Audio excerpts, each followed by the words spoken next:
All right, we're going to get going. Thank you for coming to this evening's Monday, May 13th, 2024 Amherst Town Board meeting. We're going to begin with Pledge of Allegiance. If you please rise. Pledge allegiance to the flag of the United States of America and to the republic for which it stands, one nation, under God, indivisible, with liberty and justice for all.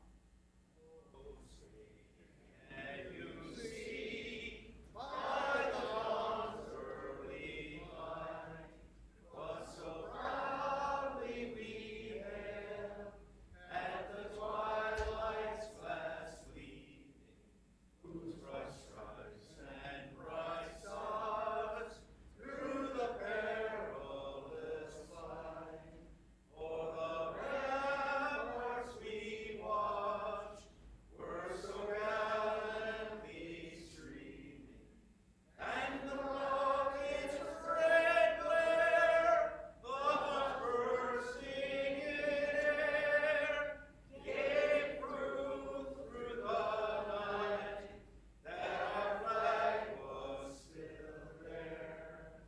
Oh, say does that star-spangled banner yet wave for the land of the free and the home of the brave. Okay, I would now ask our town clerk, France Both, to please call the roll. Supervisor Copa, Here. Deputy Supervisor Lavin. Present. Councilmember Berger. Here. Councilmember Zucala. Here. And Councilmember Marinucci. Present. All right, the first item on the agenda is the approval of minutes from Monday, April 29th, 2024. I'll motion to adopt those as they appeared. Second. All in favor? Aye. We have a couple of public hearings tonight. The first is Resolution 2024-414, Brantwood and Kings Highway all-way stop. I'm going to motion to open the public hearing at this time. Second. All in favor?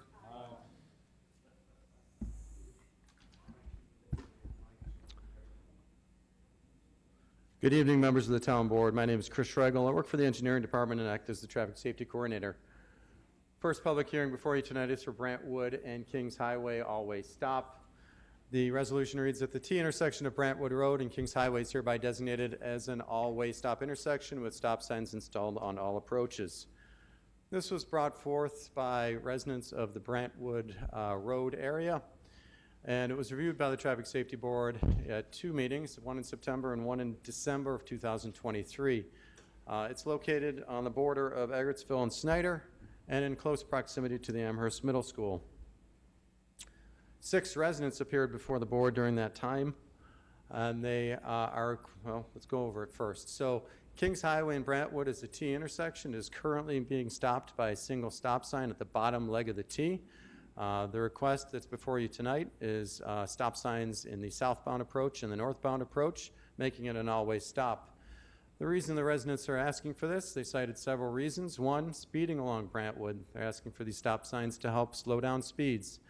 They also point out the lack of crosswalks at that intersection. They cited a nearby crash that involved a vehicle and a tree.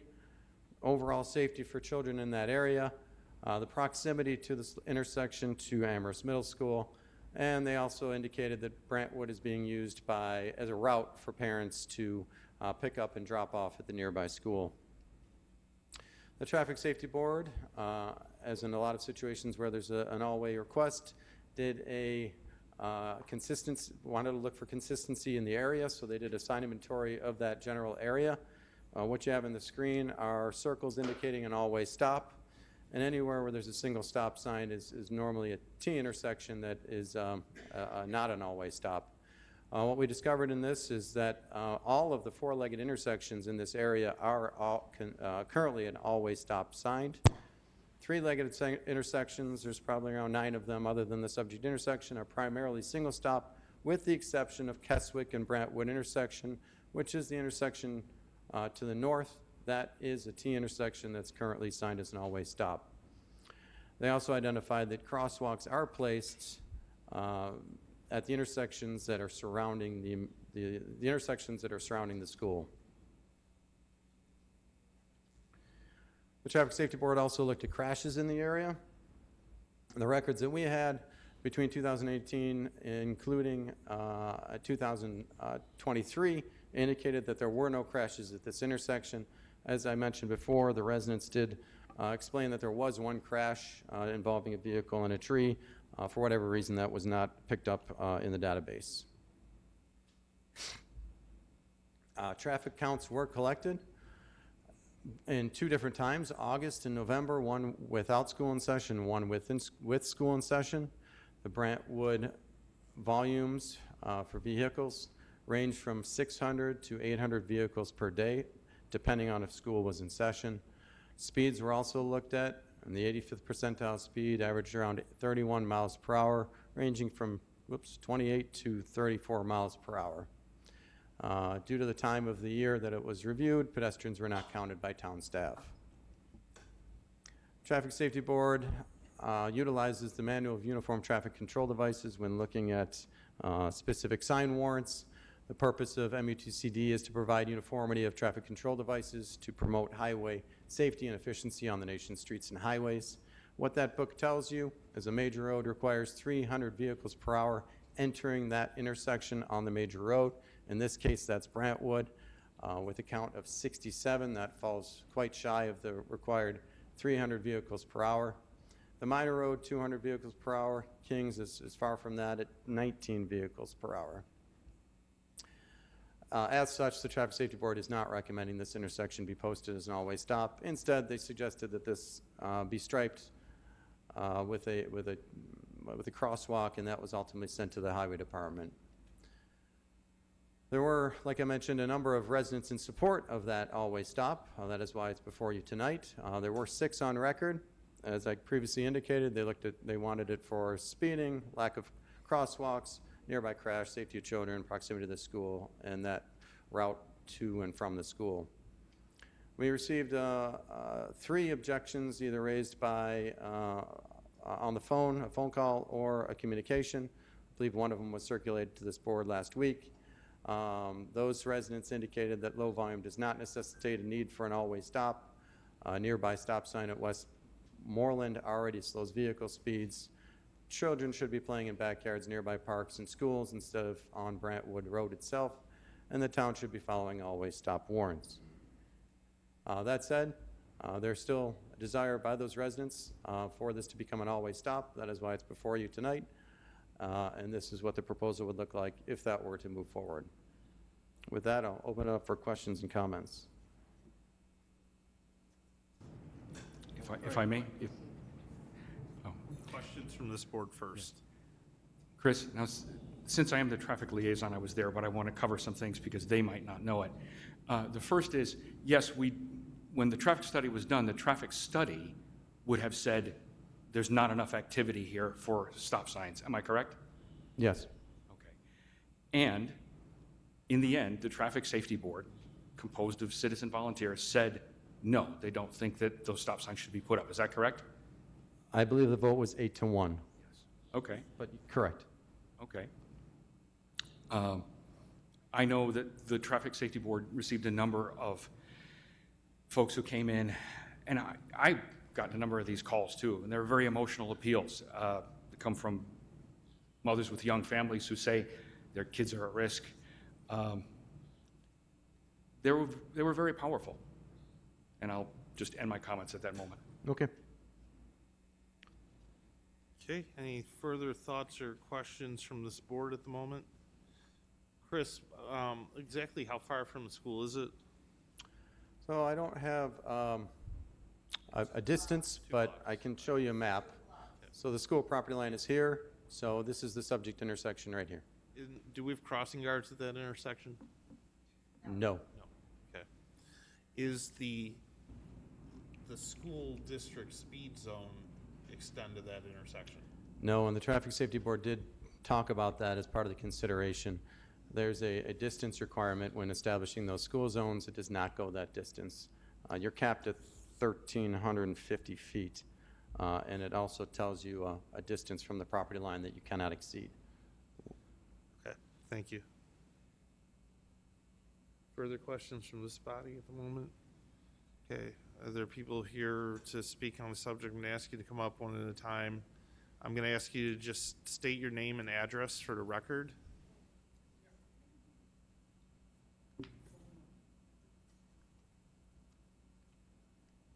My name is Barbara Stocker. I live on Brantwood Road, 3 houses from Kings. Absolutely no problem with traffic. I can sit out and do my yard work and a car doesn't go by in 2 hours. So I'm worried about stop signs all over the road. It's ridiculous. It's not necessary. Okay, Any questions? you said 3 houses from Kings. I'm on Brantwood Road. Okay, thank you. Okay. Other speakers?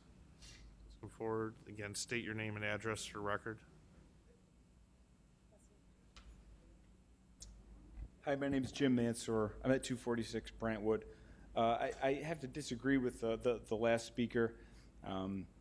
There's significant traffic on Brantwood. I see it every morning when I wait for the bus with my kids. I see it every afternoon when I wait for the bus to come home from school. Brantwood is like an airport runway. It's straight, it's smooth, it's wide, and there's half a mile approximately between Saratoga and Westmoreland, no stop signs. Cars accelerate, they maintain speed through that stretch, and it's shocking sometimes how fast some of these vehicles go. And meanwhile, I have 3 children, they play on the front lawn, they play in the driveway. Step off the curb, it would be a disaster. Also, as Mr. Schlereth pointed out, there's always stops all down Kings. Every intersection on Kings except Brantwood. That's the only one that does not have an always stop.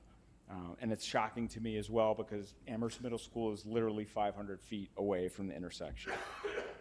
There's dozens of kids in this neighborhood. The character of the neighborhood has changed over the last several years between COVID and the property values rising. Some of the older folks, they decide to downsize, they sell their homes, and they're replaced by young families. So there's many more kids on this street than there was even just 5 years ago. And not to mention the middle schoolers who are up and down the street to go to school. There's nowhere for them to cross, there's no stop sign, there's no crosswalks. And I'll also point out that if on a Saturday afternoon when the weather's nice, Brantwood Road kind of looks like Delaware Park. There's people everywhere. There's bicyclists, people pushing baby strollers, joggers, walkers, and it gets very congested. So in closing, I think this is an easy win for the board. I have 30 plus households of people that agree with me, that support this. And I have their names, their addresses, their phone numbers. This is not just a number, these are people that I've spoken to. And you all have the power to make this neighborhood safer. So I'm asking that you use it and take credit for doing the right thing. Thank you. Thank you. Okay, further comments on this?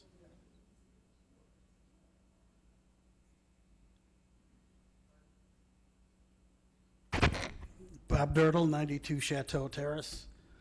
I ride my bike a lot in that general area, and let's face it, all over Amherst, people don't stop for stop signs anyhow.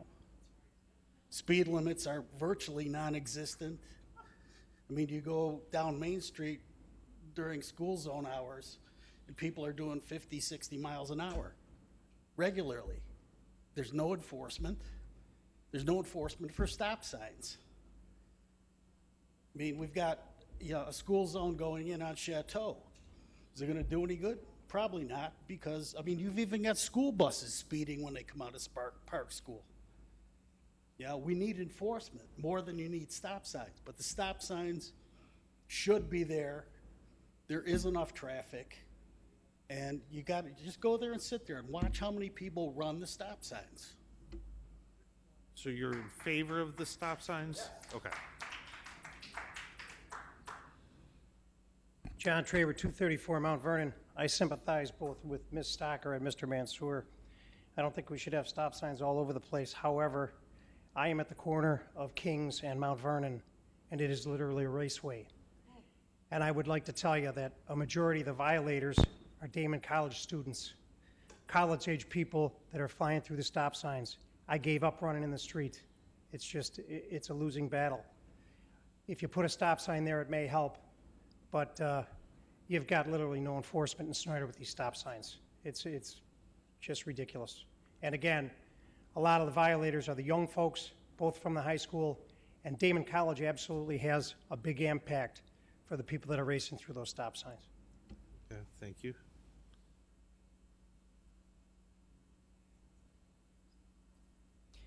I'm Ann Farmello, and I live at 259 Brantwood, which is basically at the dead-end area. And the kids, they speed up and down the street.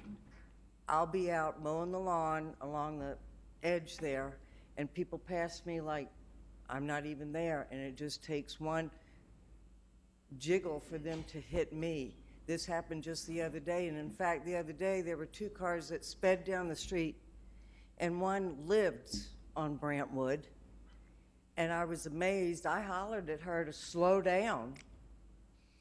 The other thing is there are kids moving into the area. I'm one of the older people in the area. I will be moving out. I want young people to move back into the area, and the kids are not safe, whether they're walking their dogs or they're strolling with their mom and dad. It really is frightful to see the number of people that can hit 40 real fast coming from Westmoreland to go to Saratoga or vice versa. And just the other day, I saw a FedEx truck fly down the street, and I heard it, and I looked, and I was amazed at how fast he was going. He was going at least 45. So it's a speed zone that doesn't need to be a racetrack that doesn't need to be there, and it's right, there are a lot of stop signs all over the place, and when you go down Kings Highway, you gotta stop, stop, stop, stop, stop. But it takes you one extra minute to stop, and I would like to see a stop sign because I live at that corner, and I see the traffic that comes in the morning to and from work, in the evening to and from work. During the day, correct, there's not that much traffic because everybody's at work or they're in their house. But when it becomes busy, it is busy and it's fast, and I certainly hope you will put a stop sign there. Thank you. Thank you.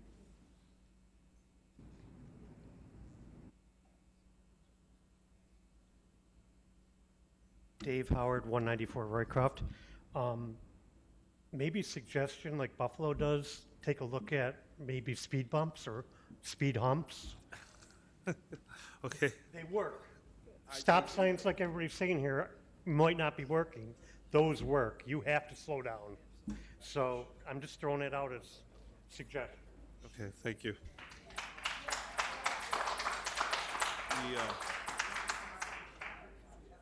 So good evening. I'm Gary Dargish. I live at 250 Brantwood. Okay. Hi. Can you hear me now? Yep. Okay. Very good.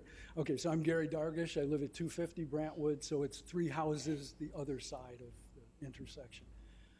We've been there since 1987, and I would say there's 2 things related to this that have changed. First of all, the neighborhood has got much, much younger. You have young children all over the place. That wasn't the case when we initially moved in, and when people decided about where stop signs should be and where they shouldn't be.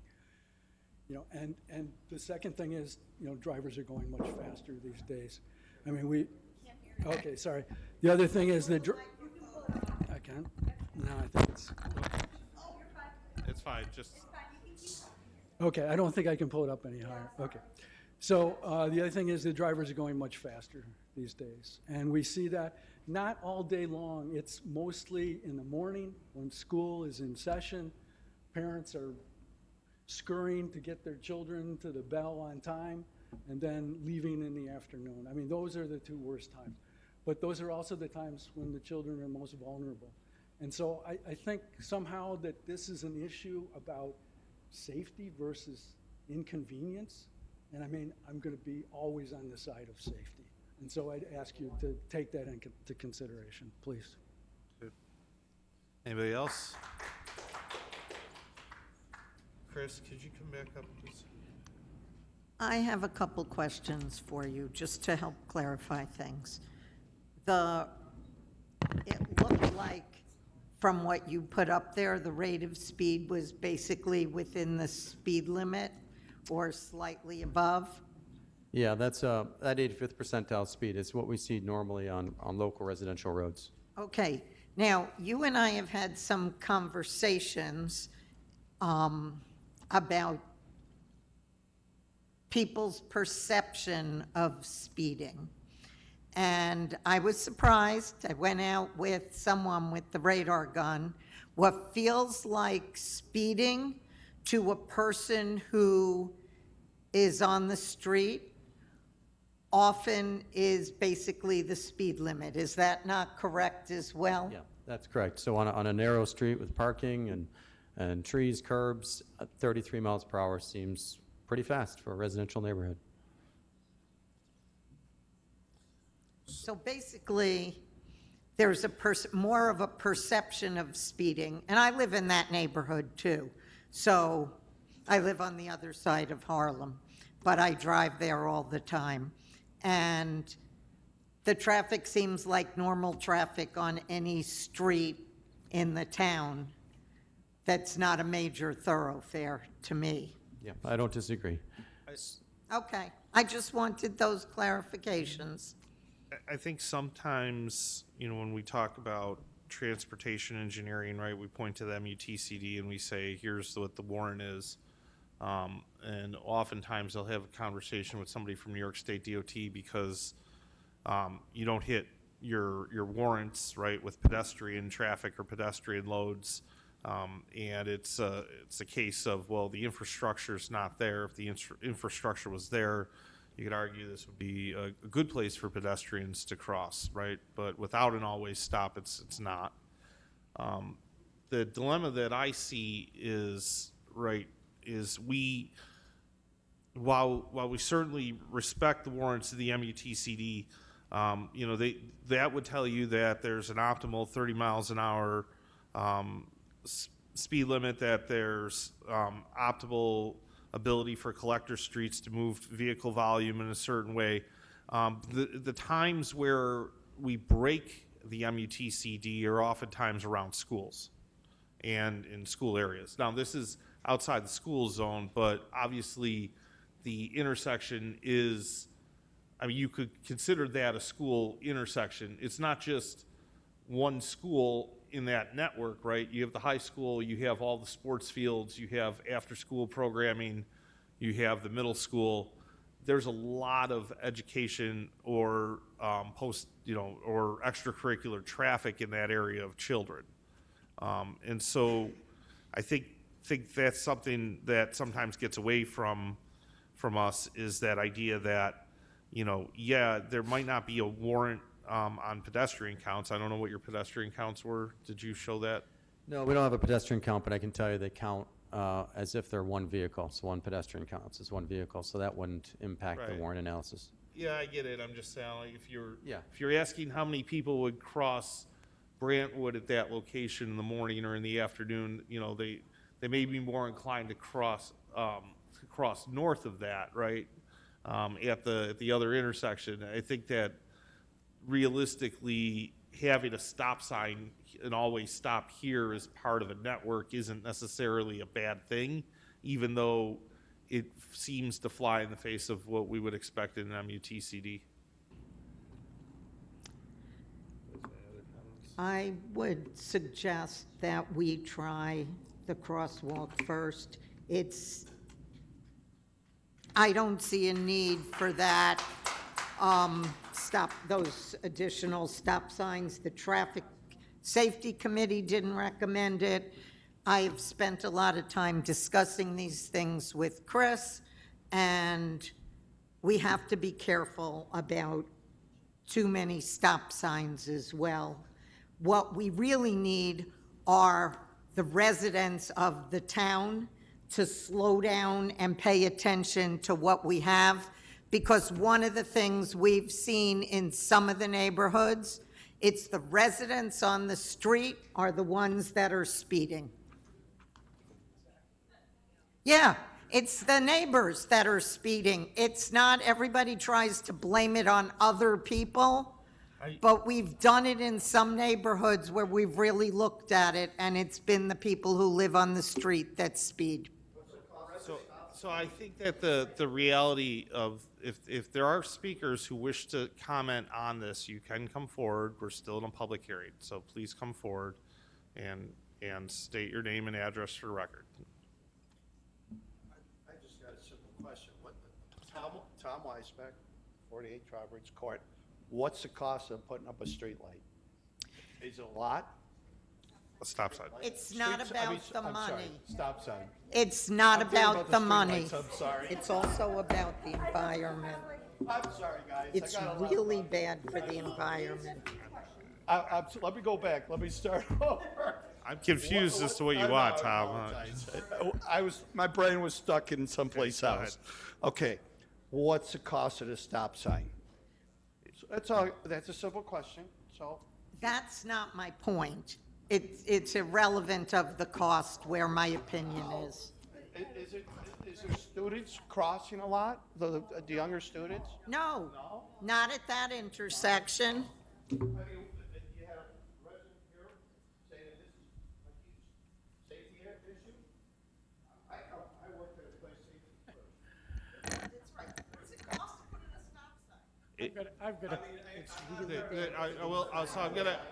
I'm gonna say, I don't think the cost of the stop sign is well, I won't speak for the whole board, is necessarily gonna change any votes on the board. I think the question is, Correct. is whether is just the subject matter.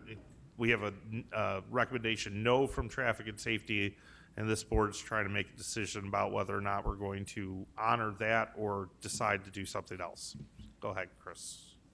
I lived on Amherst Road for 50 Name years. and address for the record. I know we know, but Chris Strongoski, Youngs Road. But I used to live on Amherst Road for 50 years, and I walked that entire neighborhood. I used to go down Westmoreland to Braun, Saratoga, all over. My question is, if you look at this, I can't believe we're debating this. If you look, Westmoreland, Kings Highway, Saratoga, what do they all have in common? They're east-west. And let's look at Westmoreland for a start. Every single intersection has a four-way stop. Kings Highway, every single intersection has a four-way stop. Now you go over to Saratoga. Kings Highway doesn't except for Brantwood. Now you go to Saratoga. Every single street has a four-way stop.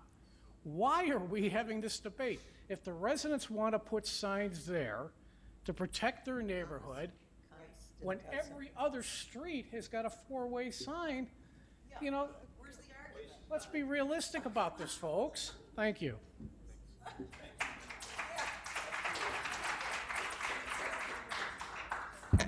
John Traver, Mount Vernon. I agree with Chris, and if you go over, Ms. Berger, to your end of the neighborhood, on the other side of Harlem Road, there is a stop sign at every intersection no, on Kings there Highway. is not. Tell me where it's not.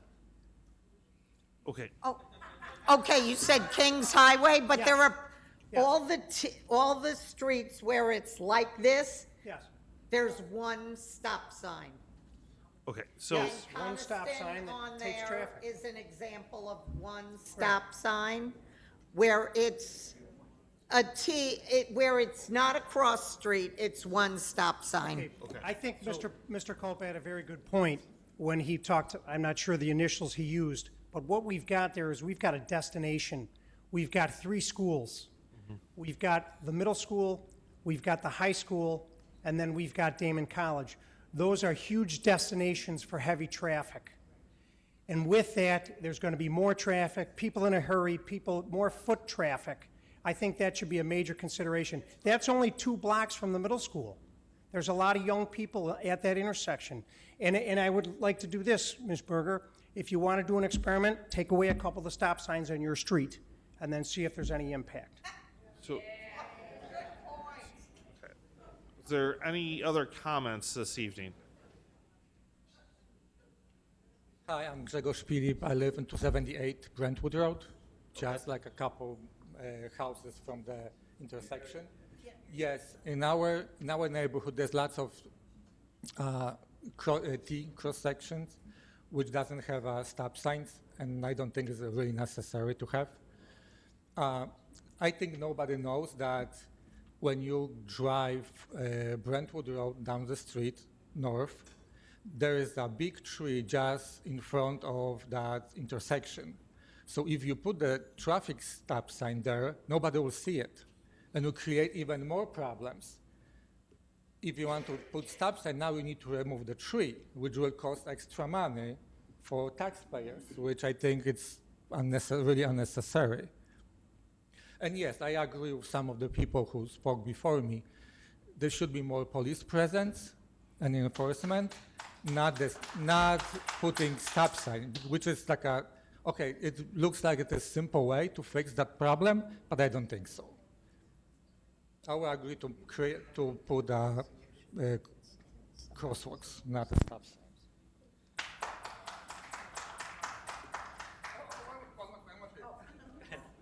And all the people which I talk, who live on the Brantwood, all of them come in. They like to live in Brantwood just because it's quiet. Now adding additional stop sign and will create more pollution, and will create also more noise from cars. Right? So, okay. So, anybody else have any comments? Chris, anybody from this board have any final questions or comments? Chris, just to go back to where we were, right? Additional police presence wouldn't be pulling people over if 85 percentile are within the speed limit, correct? I'm sorry, the question is, would they be pulling them over at So if we had an 34? we're not finding speeding at this intersection, right? So the safety is what that 30 miles per hour feels like to you or your children in the front yard. Yes, but there are outliers that could be Right, of ticketed. course. Yes, Just like somebody who would run a stop sign is probably an outlier as well. right. Thank you.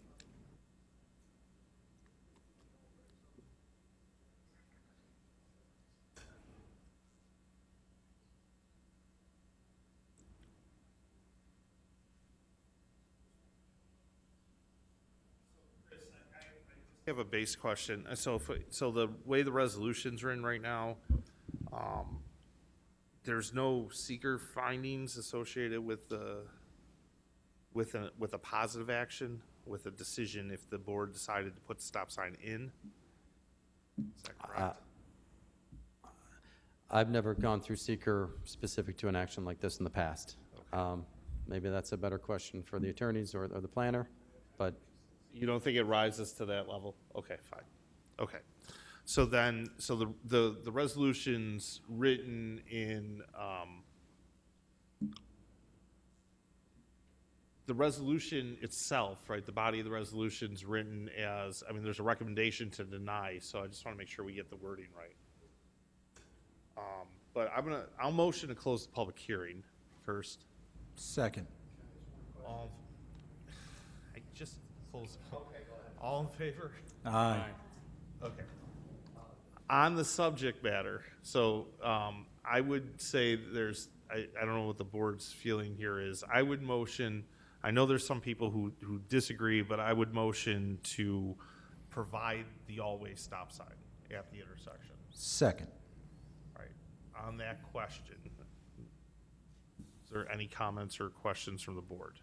That's as written, correct? It's the always stop sign as proposed, but it's opposite the recommendation from the Traffic Safety Committee. I would like a voice vote. Okay, that's fine. So with that, I'm going to ask our town clerk for a voice vote in favor of of the always stop. Supervisor Copa. Yes. Deputy Supervisor Lavin. Yes. Councilmember Berger. No. Councilmember Zucala. Yes, and if I may say, as the liaison, I've been to these committee meetings. I've seen what the volunteers do on this committee. They take this job seriously with gravity, but in this case, I think they made a mistake, and I think the sign should go up. Okay, and Councilmember Marinucci. Yes. Okay, carries. Next item on the agenda is Resolution 415. A public hearing on the intersection of Crosby Boulevard and Maynard Drive to restrict parking. Thank you, members of the board. Again, Chris Schregel, Engineering Department Traffic Safety Coordinator. So due to the length of this resolution, I'm not going to read it, but it's essentially for a parking restriction at the corner of Crosby and Maynard. We'll go over it in detail in the following slides.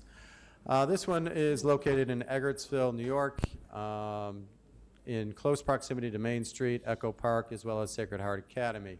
It was brought forward by Maynard Drive residents, where it was reviewed by the Traffic Safety Board at its October 23 and January 2024 meetings.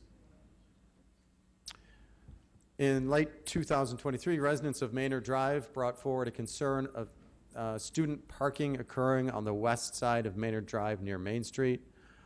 This is related to student parking from the nearby Sacred Heart Academy that is often blocking or partially blocking driveways, making garbage collection difficult. Further, the on-street vehicles are flanking their private driveways, making it difficult for residents to exit driveways as those sight lines are obstructed. The primary request of the residents who went before the Traffic Safety Board was not asking for a parking restriction. Rather, it was trying to get Sacred Heart to the table to see if there's some sort of solution that could be reached without instituting parking restrictions. That said, the Traffic Safety Board reviewed this. They held a meeting and invited both Maynard Drive residents as well as Sacred Heart to discuss that overflow parking with the goal to find that solution. It was identified that student parking on Maynard was never a problem when a parking arrangement was in place between Sacred Heart and the immediately adjacent Key Bank. That parking arrangement was terminated after that property changed ownership and became Spectrum Call Center. Sacred Heart, as part of the conversation, said they completed a number of improvements to make up for that shortfall, including the installation of a 49-space parking lot in the rear of its school grounds. They purchased the old fire hall at the corner of Maynard and Main, specific for parking. They implemented a new pickup and drop-off plan in front of the loop, and they assigned spaces for staff and seniors to maximize parking operations. Sacred Heart also acknowledged that the underclassmen do not have assigned parking, and that is what you are seeing on Maynard Drive. I know those are a lot of words, so we're going to look at pictures now. So this is Sacred Heart. Maynard Drive is the subject of the conversation. Specifically, we're going to be looking at this corner, but I'm giving you a background on how the Traffic Safety Board came to this recommendation. Again, that call center, formerly Key Bank, that arrangement for parking for Sacred Heart has been dissolved, no longer there. To accommodate that, they added parking here, reconfigured parking, and bought this property for parking. You can see this is a 2024 aerial. You can see parking that is occurring. This must have been a school day, and wrapping around that corner, going all the way from Main to Crosby. It should also be noted that the parking calculations for Sacred Heart did meet the minimum at 121, so they are in compliance with the number of parking required. So zooming up on Maynard Drive itself, you've got kind of two areas. Again, this area, the residents were not in favor of instituting any parking restrictions. It is 30 feet wide. It can accommodate one-sided parking and preserving 2 lanes of traffic. But what is occurring here at the corner, the Traffic Safety Board thought that was problematic, and that's what's before you today. They did a site distance review, taking a look at departure site distance and the calculations required. If you're sitting here at Crosby at the stop sign, what does it take for you to have clear distance? This is not stop controlled. Maynard is free flowing and it is downhill. This is a wide area of pavement in this area. They took a look and said those minimums are not met. A parking restriction is recommended. As such, and what is before you today is a proposal for parking restriction, no parking anytime, for a distance of 165 feet along the curve, starting 30 feet from the stop sign, which is a typical stop sign type of a restriction prior to a stop sign, wrapping around and terminating at this fence. As you can tell, the fence obstructs the view, so there's no point in eliminating parking south of that point. So that, again, is what the recommendation is before you today. Traffic Safety Board also has been looking at this area for years. They do have a proposal for a future reconfiguration, kind of better defining this intersection. The proposal before you tonight does not interfere with the future planning of this concept, and Highway is currently considering this, implementing this reconfiguration. That said, do you have any questions or comments specific to this parking restriction that's shown on the screen?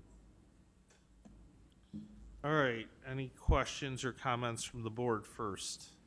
I just really quickly, so you mentioned that the residents did not want a parking restriction originally, and mainly that like long straightaway was totally fine there. Did you get resident input on this curvature here, or not so much? Not so much. Okay. Any other comments or questions from the board? Any comments or questions from the audience?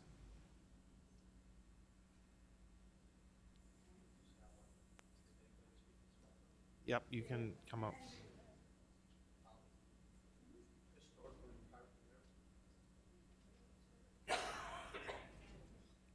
Again, just state your name and address for the record. Pardon me? Please state your name and address for the record. Bruce Brown, 159 Crosby. So I'm right at the intersection that you're speaking of, and I'd like to point out that that intersection is not a 90-degree angle. It's less than a 90-degree angle, so if you're turning off Crosby onto Maynard, you have to turn way around to see. And now with all the students parking along both Crosby and Maynard, it can't be done without creeping into the intersection.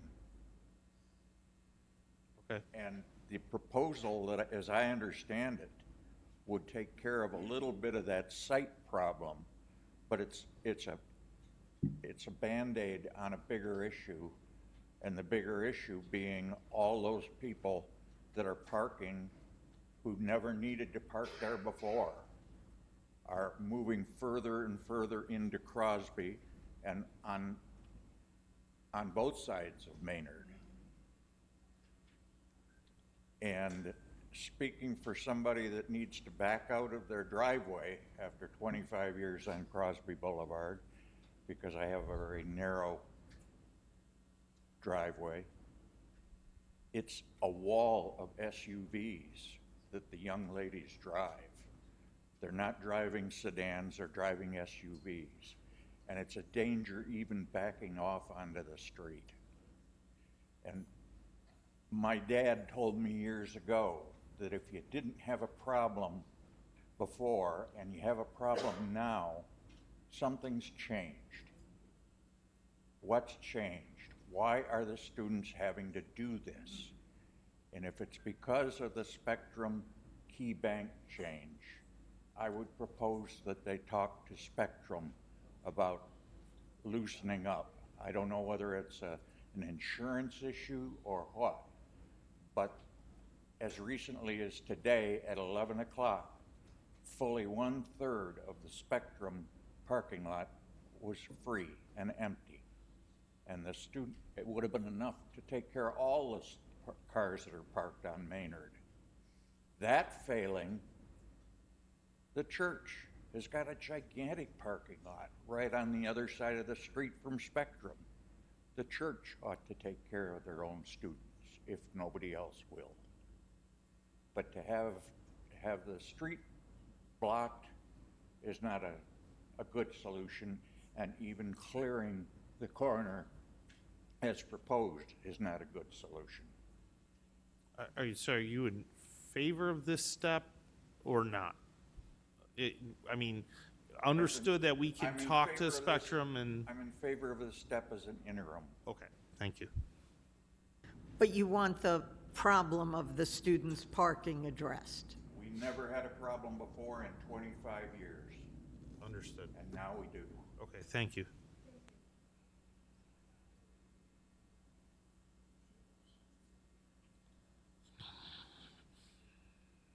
So my name is Jennifer Yap. I live at 175 Crosby Boulevard.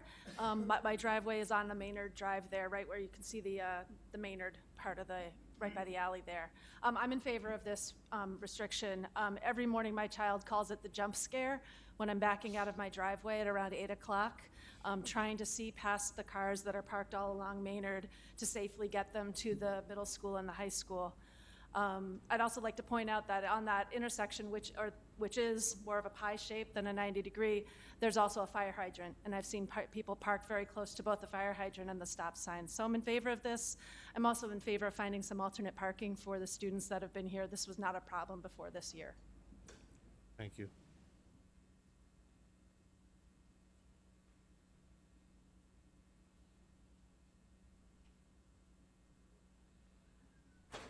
Do I have to sign in?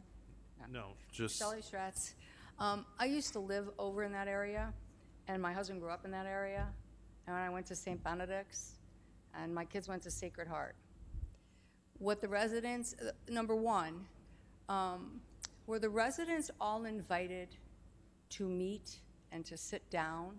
And did you organize it like you did when you did the Snyder? You know, you brought in the planners and all that, and you put the people at the table? Because when I was at the table for Snyder, they were talking about what's going to be going on down here with even more traffic that I don't even think that people know about, number one. Number two,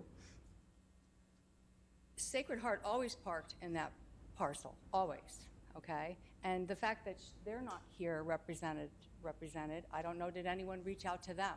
Because they were coming to the Snyder meetings to figure out how their parking could be better and what they were trying to plan to do when they were doing the streetscapes. So see, you're kind of behind the 8 ball because you hired those people to come, and they came, and the school was there at both meetings, all right? So when you look at all of this, it is a serious problem. And I'm not going to be flippant about this. I'm going to be honest about it. Our private schools, the people that put their kids in the private schools here, they pay school taxes, all right? They're not getting what Damon's getting. I suggest this town sit down, the town board sit down with Sacred Heart, St. Benedict's, and ask them, because when you look at the economic development plan and what's coming down, it says we want more shops, we want the students to be able to walk. That's what you want down there. They're not ready for that either. Where's that parking gonna go? My suggestion is you meet with them and you ask them how we can assist you. And then you go to the developer that owns a big property where they're gonna put all the apartments from the drawings. You ask for parking to fit for Sacred Heart, okay? And the town, you figure out how to pay for it because you're doing it for Damon College. And this doesn't make sense. These people should deserve better that live in those neighborhoods. They're beautiful neighborhoods, and they're not walkable with that kind of traffic. You can't even cross the street. And they're right, the street goes like this. You know, before it used to be so different. It's not. So that's my 2 cents on it. You know, we have to think about, and that's not the only neighborhood. You're gonna have more and more and more because you're saying you're gonna build more and more apartments. Don't think they're not gonna have cars. They're gonna have cars. I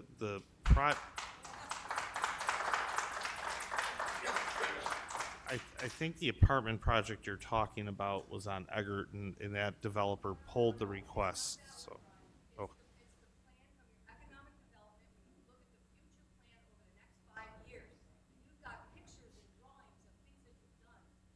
Oh. Okay, thank you. All right, any other comments on this parking restriction?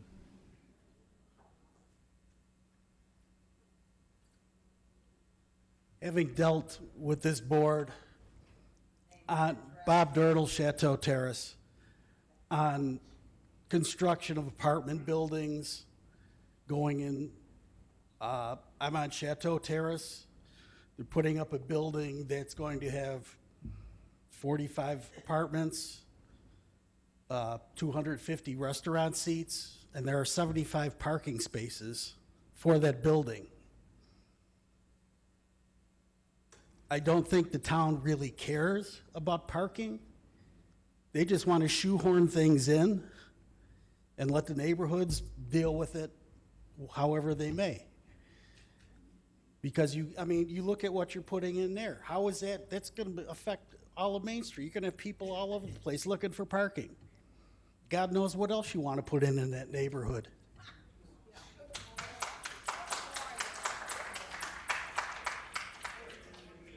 Anybody else have any comments about this specific parking restriction?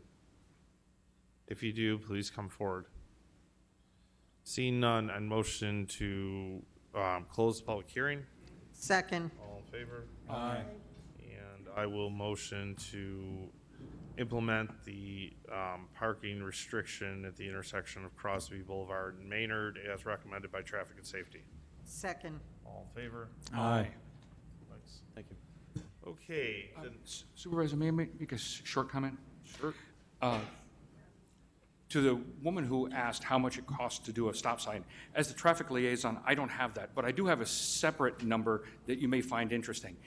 All of us have seen as we drive through, not just this town, but other towns, those signs that say your speed limit 30, your speed is, and then there's a radar gun attached to it that gives you your speed. Another government recently put one into a location here in Western New York, and so that the price that they were charged for the post, the solar cell, the sign, the radar gun, the software, everything, was $5,000. So I would imagine a stop sign is significantly less than that. But at least now you know, you have something to compare it to. Thank you. Okay. Next item on the agenda is public expression. I've got a motion to open public expression at this time. Second. And before we begin, I'm going to ask our attorney to please read the rules of order.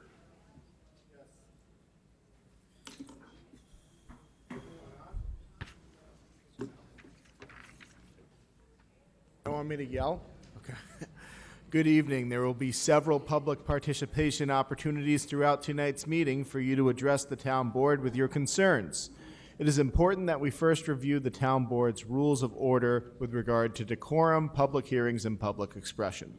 For your convenience, there are copies of the full rules of order available for your review in the containers attached to the entry door of this chamber. There you are also able to find copies of tonight's agenda. The rules of order and full agenda packets are also available on the town's website. First, decorum. Order and decorum must be maintained throughout tonight's meeting. Pursuant to the rules of order, speakers shall address the board as a whole and refrain from partisan political commentary, personal, impertinent, slanderous, or profane remarks, catcalls, noisemakers, or other outbursts that disrupt the order of the meeting. Any person who makes such remarks or otherwise disrupts the meeting with loud outbursts, shouting, threats, or other disruptive behavior shall, at the discretion of the supervisor, or after motion of the majority consensus of the board, be ruled out of order. 2, public hearings. There are, I think, 2 public hearings tonight? We already held them. We already had them. Great. We could skip those. We're just going to skip that, guys. Have the 3rd and 4th slide up, please. Public expression. There are 2 opportunities for you to speak to the board with comments about topics not covered with the public hearing scheduled for tonight. Pursuant to the rules of order, the purpose of public expression is to allow opportunity for the public to formally address the board in any matter involving Amherst. This is not a question and answer session or intended to be a conversation with the board. Rather, this is an opportunity for the public to express their opinions on issues that the board will cover during that meeting or bring attention to an issue involving Amherst. Speakers may comment for up to 3 minutes. Again, the town clerk will ring a bell once you have 30 seconds remaining and twice when your time is finished. There is a sign-up sheet at the podium for you to indicate your interest in speaking. Once those that have signed up are finished, the supervisor will ask if there are any additional speakers who would like to comment. A reminder that decorum must be maintained. All remarks shall be addressed to the board as a whole and not to any single member thereof. In the event that a speaker's inquiry is urgent or their comment is inaccurate, the supervisor or town board member may respond for 1 minute after closing public expression. Thank you for your adherence to the town board's rules of order. Okay, with that, all in favor of opening public expression? Second. There was the second. All in favor? Aye. Okay. We'll begin with Andrea Morganti.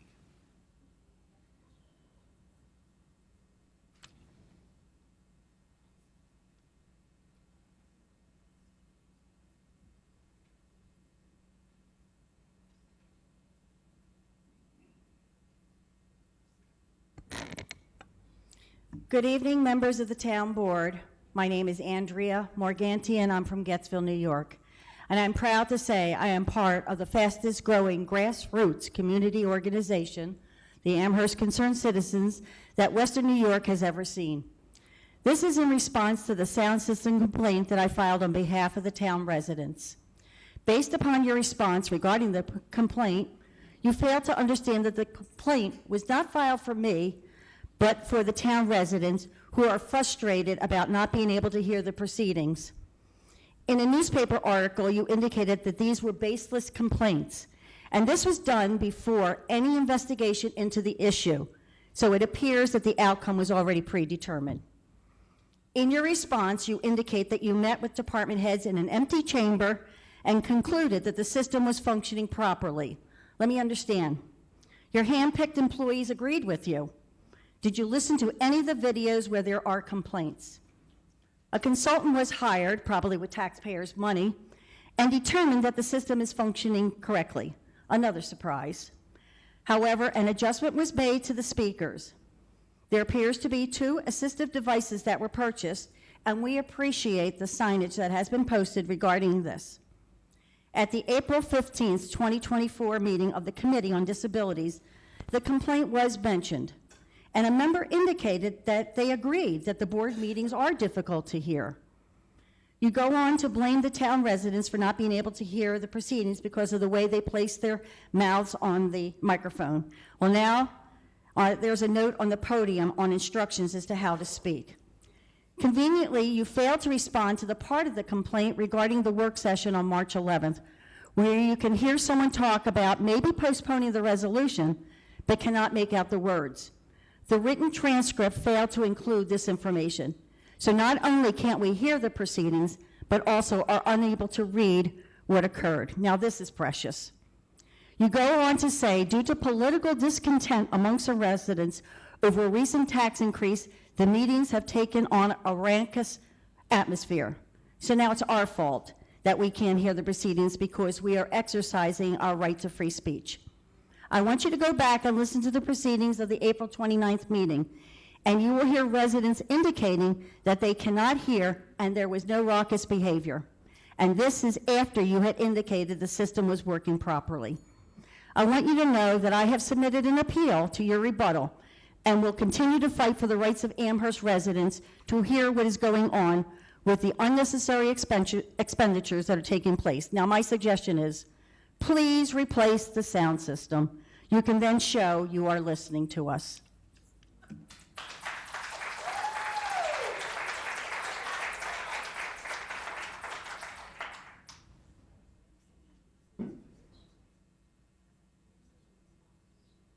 Okay, next is Shelley Schratz.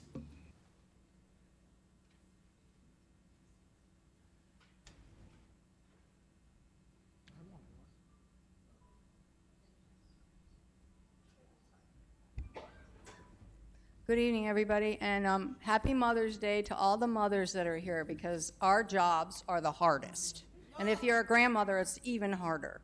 Anyway, I'm going to spend the next 3 minutes talking about the topic that has been addressed from the podium on many occasions: the purchase of the streetlights in the town of Amherst. What you're about to be shown, you will see that research was done. You will see I can't even read with my glasses. What we're about to show you is research done over the last 3 months by several former senior executives who reside in the town of Amherst, in addition to the nation's leading expert on the municipal lighting, and that would be George Woodbury, the gentleman that we used years and years ago.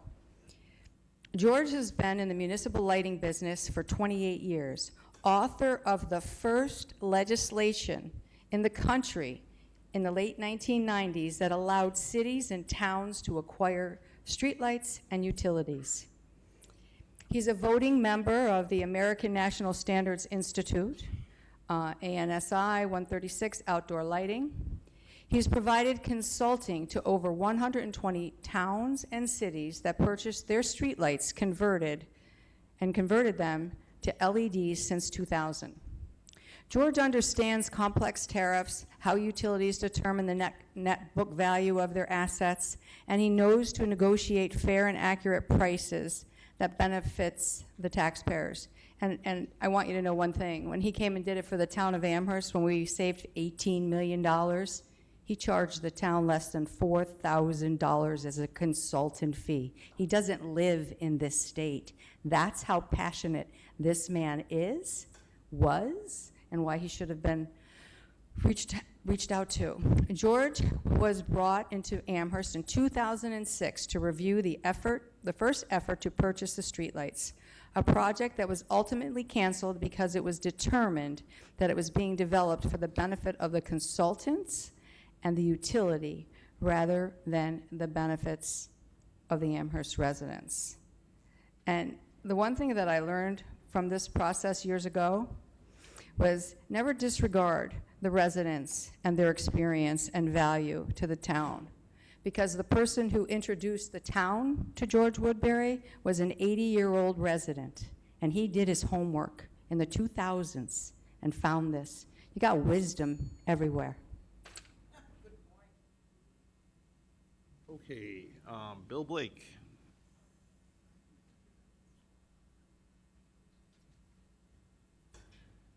Thank you very much. Can everyone hear me?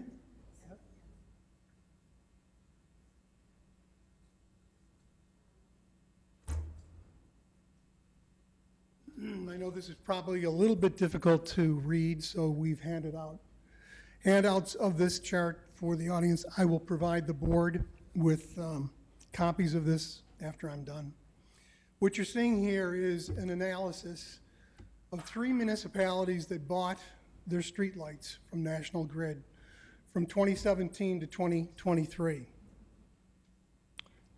The figures are accurate.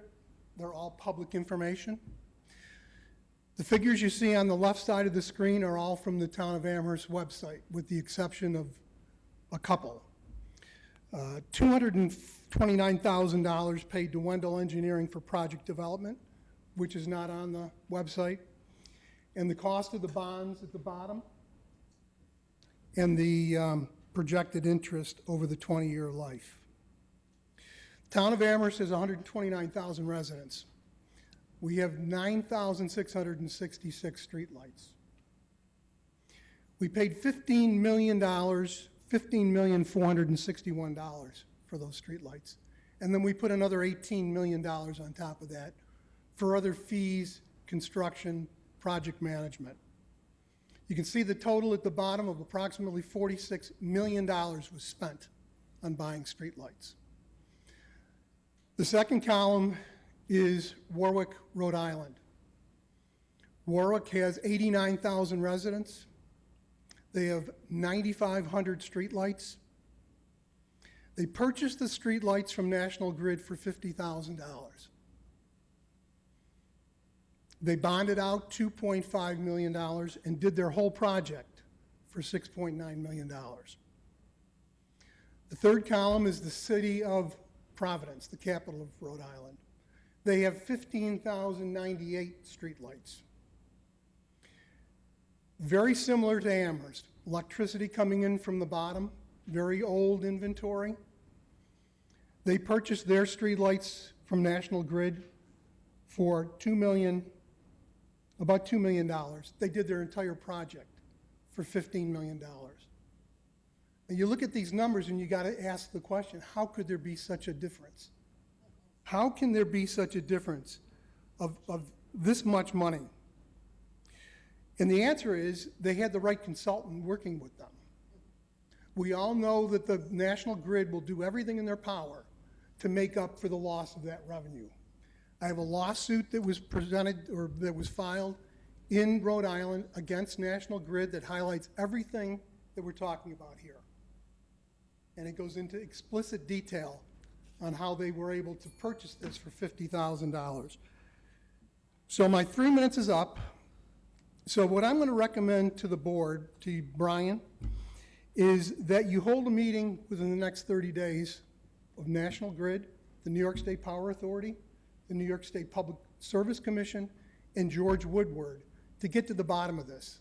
because he feels there's an opportunity to get some of this money back, because the tariff is not sufficiently built for municipalities to pay what the actual net book value is for these streetlights.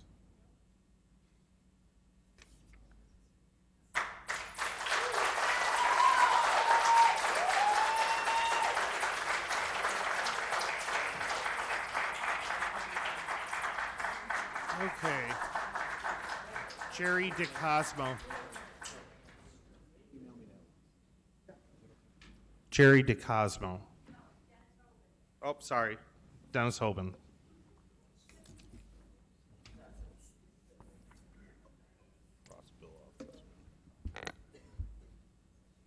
That was quite a presentation, I thought.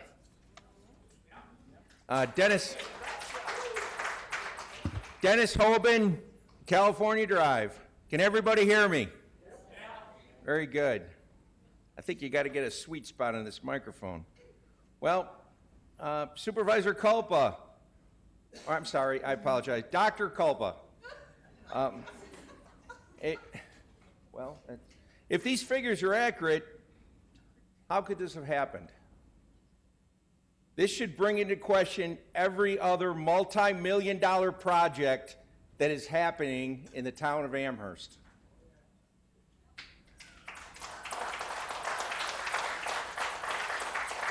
Dr. Culpa, you are the Chief Financial Officer for the town of Amherst. Did you know that these other National Grid customers purchased their streetlights for a fraction of what we paid for ours? You can answer that, yes or no. Finish up, Dennis. Jackie Berger said you can't, so you can't.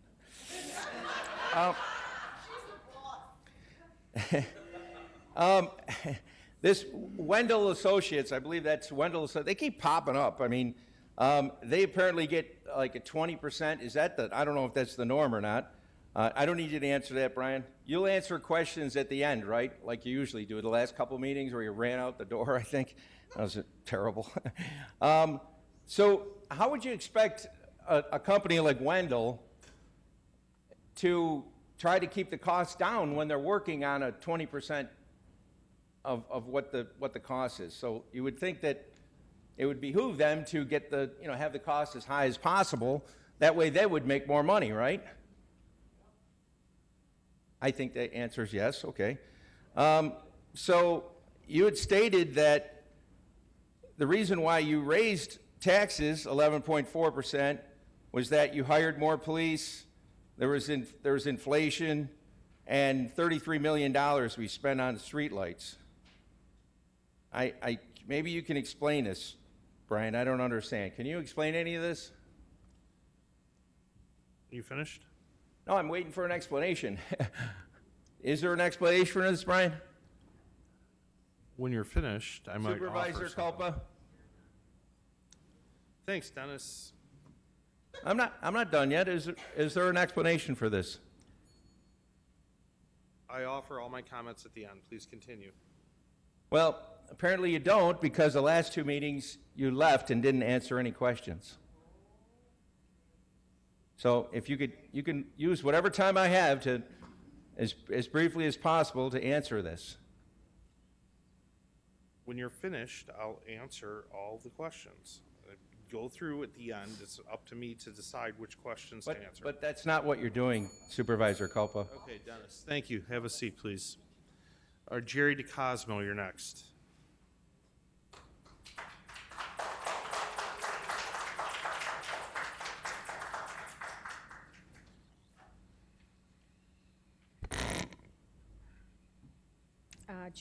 Good evening, town board members. My name is Jerry DeCosmo. I live on Meyer Road. It has become quite apparent to the citizens of the town of Amherst that this board is spending without regard, resulting in the exceedance of the 2% New York state tax cap. With regard to property spending, $7.75 million was the town cost for the Westwood property. This property is a brownfield site, 153 acres categorized as wasteland. The buildings on the property are categorized as in poor condition. With regard to bond spending, we see over $66 million on top of the budget. $33 million for LED lights, $11 million for musical fair, and $21 million for Boulevard Mall revival infrastructure. We also have the weaponizing of eminent domain on property owners, the J.C. Penney's at the Boulevard Mall, the Northtown Plaza, and the former gas station property at Niagara Falls Boulevard and Kenmore Avenue. In all of these instances, the residents were not allowed to have voting say. The Amherst Town Board needs to vote immediately to rescind the 11.4% property tax increase to the New York State cap maximum of 2%. The 2024 approved Amherst Town budget is $102.3 million, including a 10% reserve surplus of $10.2 million. Reduce it. Subtract the reserve from the 11.4 tax increase of $10.5 million, leaving a $0.3 million shortfall. Comply with the yearly 2% New York State property tax cap. The reserve then becomes $1.8 million. Then make some cuts if more is needed.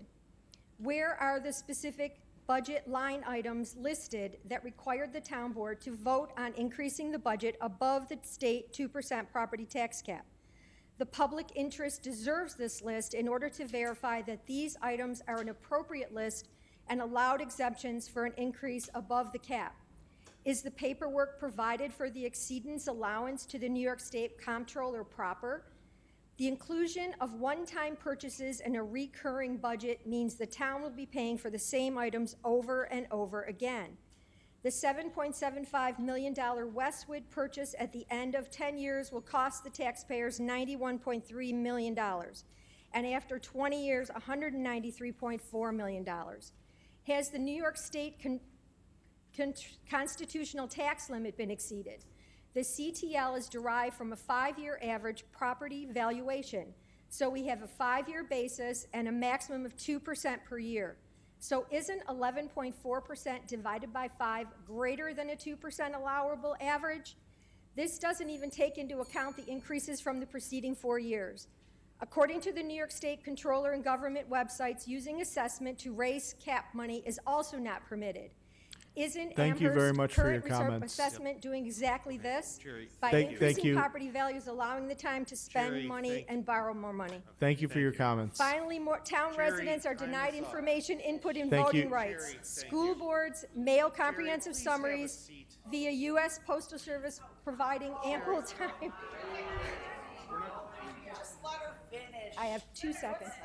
Tom Weisbeck. Let her finish.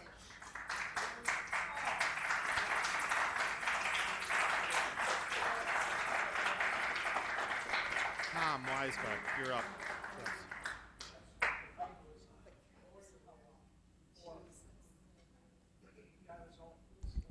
Tom Weisbrook, Drawbridge Court. I got a couple questions. One is about the street lighting districts that you're building at Mayor Woods, the Epson Heights, and Autobahn Extension. Now, you say there's no cost, financial impact on your statement here. So I just want to ask you, if you put new streetlights in, who's paying for it? The developer. Okay. Well, is it, so who, after they finish it, who's going to pay for it? I'm going to answer all the questions when you're done. Okay. So it says 9 streetlights. So that's 3 developments. So that's 27, right? So that's more.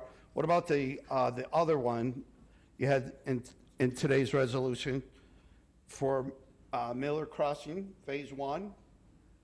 You got nine more streetlights? The developer's going to put it in there?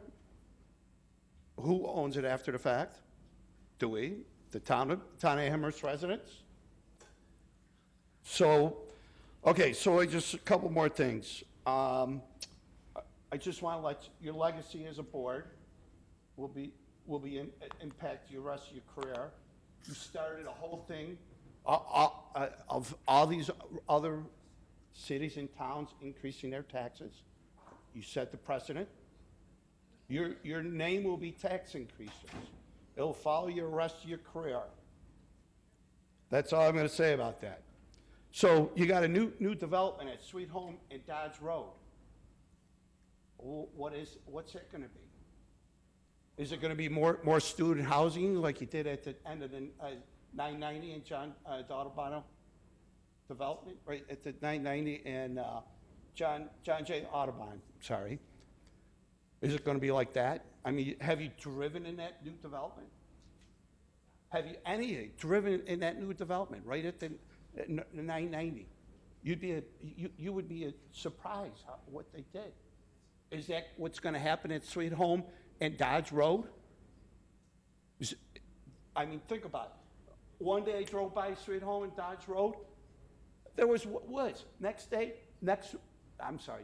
week, flattened. You must know what's happening there. Let's see, what else did I have to say? The one at Sweet Home and not Sweet Home, Sheridan and Mill, that new restaurant. Part of the town code is the zoning ordinance permits maximum 0.5 foot candles, and you guys let them totally light up that whole corner when they developed this thing. So why did you change? Why is the streetlights that we're all purchasing? I got one more question. All these streetlights that you purchased to put on the streetlights, is it more than 0.5? I'm going to answer these questions. I'm just asking. That was my last question. I thank you for your time. Okay, thank you. And I hope you can answer this. Okay. This is the taxpayers' money. We own the streetlights at the end of the day. Thank you. David Prisanuk.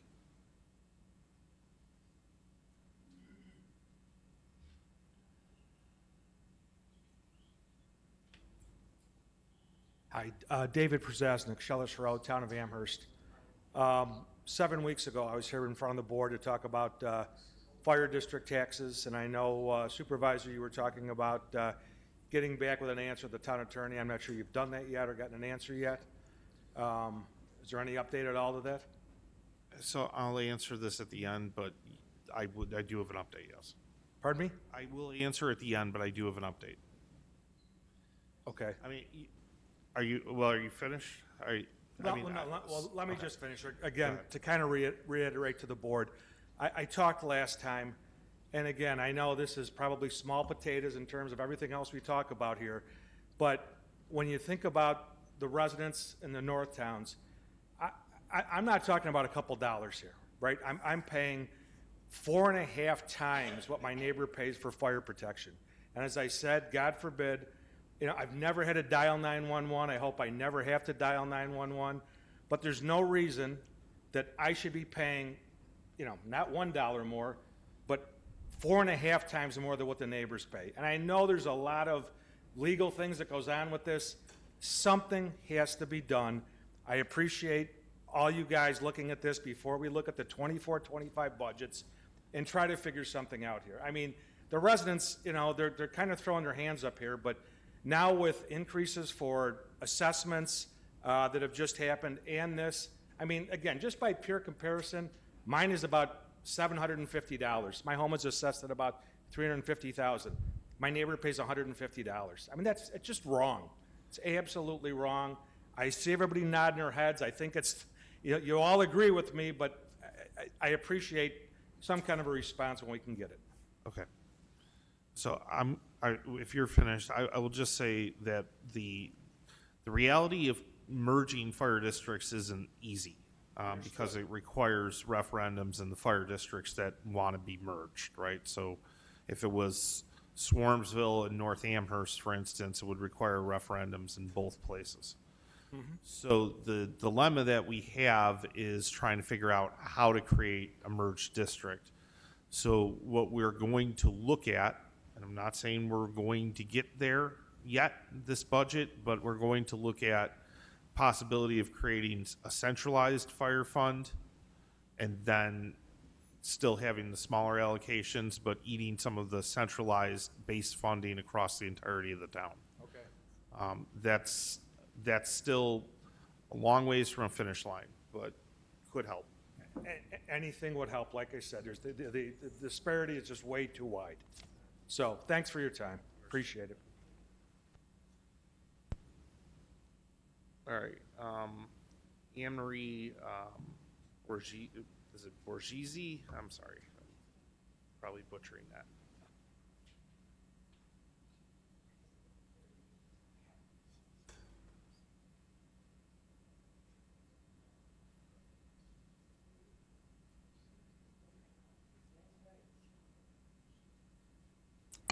Good evening. Good evening, board members and residents of Amherst. My husband and I moved from Tonawanda. Yes. I'm sorry. Caesar Boulevard in Amherst. Borghese. Yeah, not bad. My husband and I lived in Tonawanda for 25 years before we moved to our beautiful home in Williamsville, Amherst area. We have lived here for 8 years, and we have both retired, so our incomes don't go up. Since we bought our home, taxes have increased dramatically. We love this area, and we don't want to move. Or sometimes I wonder, is this the ends to the mean? Do you want seniors to leave their homes because we can't afford them anymore? I know we've all been to the grocery stores. We've all been to the gas pumps. We don't have two incomes, and we don't have two jobs, and things are getting very difficult for us. School taxes. Some or most of us don't even have children or grandchildren that go to the schools in the school districts. Musical fair is a non-for-profit, and why don't they raise their own money if they feel that they're so necessary to this area?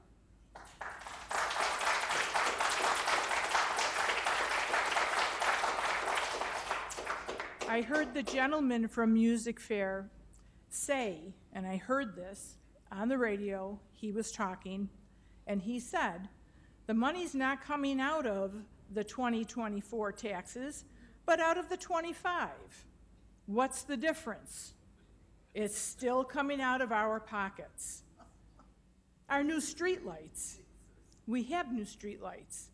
They're about as bright as the light on my cell phone, and we paid a lot for them. The project on Sheridan Drive, you displaced businesses to put up an empty lot with bunkers on it, and our taxes keep going up. I would love to stay in Amherst. My husband would love to stay in Amherst. We love Amherst, but we need something done. We need our taxes to be in line. We need them to be affordable. So please. Thank you.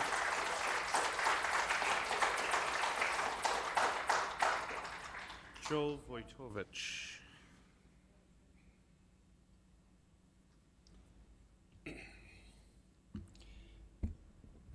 Joe Wojtowicz, 35B Cyrus. I'm going to be talking about bonds. At the end of March, the town approved $11 million bond for musical fair theater. Residents took up a petition, and now it's going to be up for a vote in a few months. 2 weeks ago, the town also approved a $21 million bond for the Boulevard Sewer District. I looked at that, didn't see it up for a permissive referendum. Wondering what was different about it, so I dug a little deeper into that. I couldn't find much in the state code about sewer districts that seemed to leave that out. I did trace it down, though, through a separate section of the town law that brought up special districts. Partway through there, it mentioned referendums. It said if there was a sewer district project that is financed by taxes on hold for the town payment, that it would be available for permissive referendum. I don't know why it's not included in this one. as part of my research on that, I always wondered how different towns work with different things.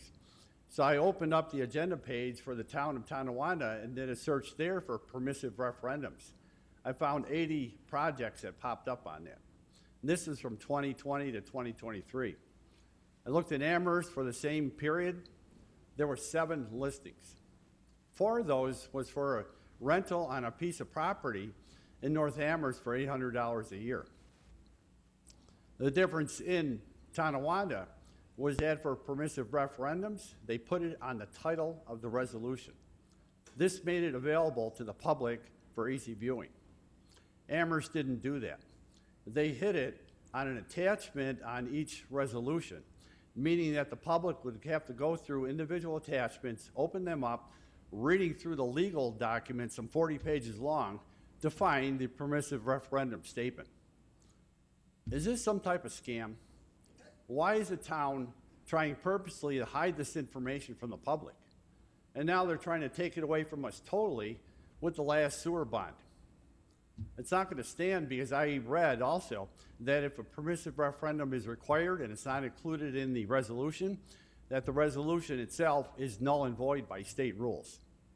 So tomorrow I'm going to take what I found, and I'm calling the state comptroller's office and have them research and work on preventing the bond from going through. Thank you.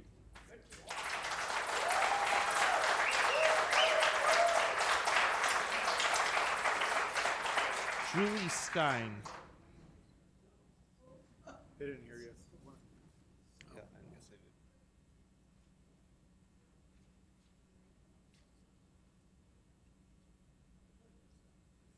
did. Julie Stein, 49 Heritage Road East. Is that better? Okay. Amherst Girls Softball League was founded in 1973, and over the past 51 years has become one of the largest all-girls sports programs in Western New York. Our main goal is to provide the female youth of Amherst with a fun, safe opportunity to play softball. Our biggest fundraiser is the Aunt Rosie's International Fast Pitch Tournament, which we host over 5 weekends each summer. This tournament does not only benefit our organization, but also provides a significant economic impact on Amherst and Western New York in general. As one of the largest youth sporting events in New York, this year alone we expect over 100 out-of-town teams, equivalent to approximately 2,000 room nights. These families will be eating out, shopping, and filling gas tanks. This fundraiser has enabled AGSL to fund the replacement of the batting cages that the town of Amherst demolished at the UBMD parking lot. To be clear, AGSL is ready to invest $70,000 of our fundraised money to build batting cages for girls ages 5 to 18 to utilize. Batting cages are a big draw for promoting the tournaments, plus they give our local girls a chance to practice when it is too wet to use fields. So why aren't we moving forward with the build? The town has blocked our site plan and we have no further information. I implore the board to become transparent regarding the reason behind us not wanting AGSL to donate this money and build the batting cages. We are talking about the youth of this town, particularly the female youth of this town. We are talking about upgrading recreation land. We are not asking for any monetary contribution from the town. We are tired of watching other organizations get upgrades while we wait on the sidelines hoping for a site plan. I understand there are a lot of big issues that are happening in the town right now, and this may not seem as important. But the youth females are used to being put on the back burner. And I ask you to please reconsider. Thank you. So I'm gonna just say, so the dilemma is that we need site plan approval. It has to come through the planning board. However, the same resolution we have on our agenda later on for a park is what I think we're gonna do here, which is basically just give the project immunity from our planning board process, so we can settle that. But otherwise, it's a 2-month delay. That is correct. Julie, that isn't the only issue. We're working on a better location. You're in a location that's Yeah. So Dan, that has some challenges. I've been talking with your league president, and we're working on it. Dan, do you want to? Yeah, we're aware of the project, and as Jackie mentioned, there's a question about the location. And I think we're trying to work through finding the best location in and around the complex to locate those for the long term, because we suspect where they're proposed to be located now may not be the best place in the long term, given the overall complex and where everything is located. Okay, And well, this, then we- this will be, by the way, this likely to be subject to minor site plan approval. Okay. So it would not go to the planning board. Could be pushed through, but we need to find the right place for it. Okay, then all I would ask is that there would be a timeline presented as opposed to just putting it on hold. Thank you. Okay, thank you.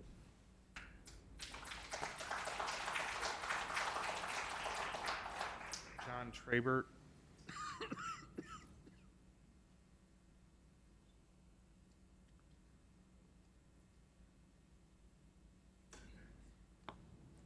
John Traver, Mount Vernon Road. Mr. Colby, you mentioned that you'd answer questions after, so I have a couple questions here. Last meeting, the board approved $150,000 bond for equipment. I'm just wondering, in a town this size, what is the rationale for bonding $150,000 for equipment? And I have to ask, is this town in financial trouble? Second question is, I'm wondering if this town had hired a former Town of Elma supervisor for the position of liaison to state and federal affairs. I'd like to know if this position was created, and if not, who last filled this position and when?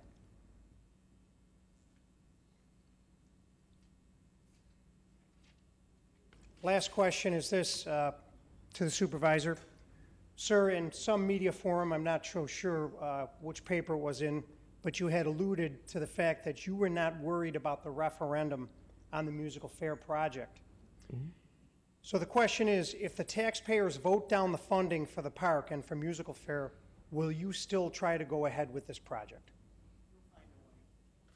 Thank you. Thanks.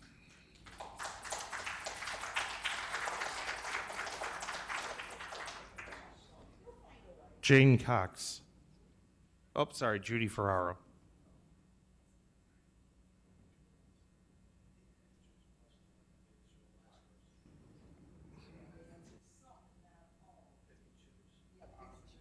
I'm happy to answer those questions at the end.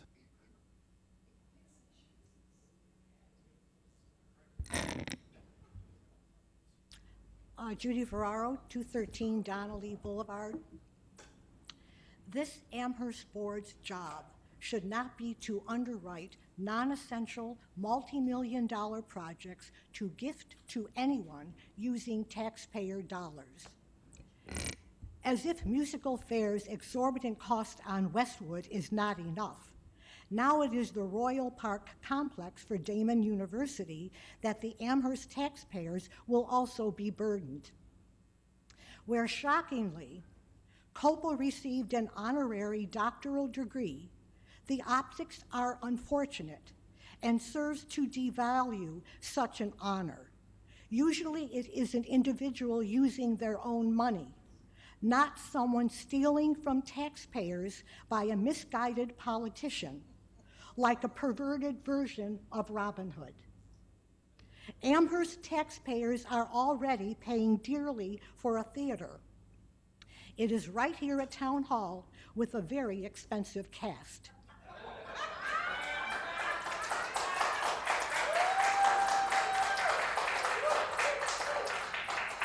The ones that perform occasionally after emerging from behind the curtain to impart their wizardry that invariably goes against the people, their money, and their safe, healthy environment. It is known as the Amherst Tragedy Show that is played out where everyone gets to see the unmasking of shadiness in real time. People are awakened to the reality and the scam. Your spending is unsustainable and does not have the consent of the governed. The future is now. We cannot afford your lack of judgment and fiscal irresponsibility. The only cheerleaders of these outlandish projects at a time of economic turmoil are the wolves who dine off the working and middle class. There is a growing contingent of Amherst citizens full of grit, grace, and honesty who are focused and are not going away. They will continue to expose the abuses of elected politicians who go rogue once given power. Thank you.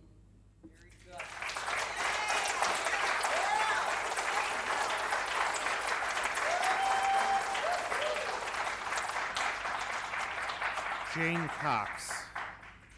Jane?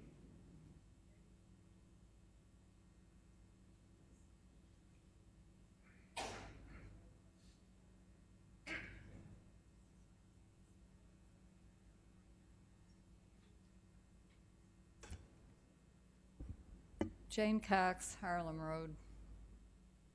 I want to do a little public service announcement to the people in the audience about the reval process. If you are planning to challenge your reassessment still, please be advised that you can call the assessor's office and get an appointment for an in-person review by the Board of Assessors. They'll be doing them out at the Northwest Community Center at North Point. You still have to do the paperwork that's available online, and you have to get your paperwork in or dropped off at the assessor by May 28th, which is a Tuesday after Memorial Day.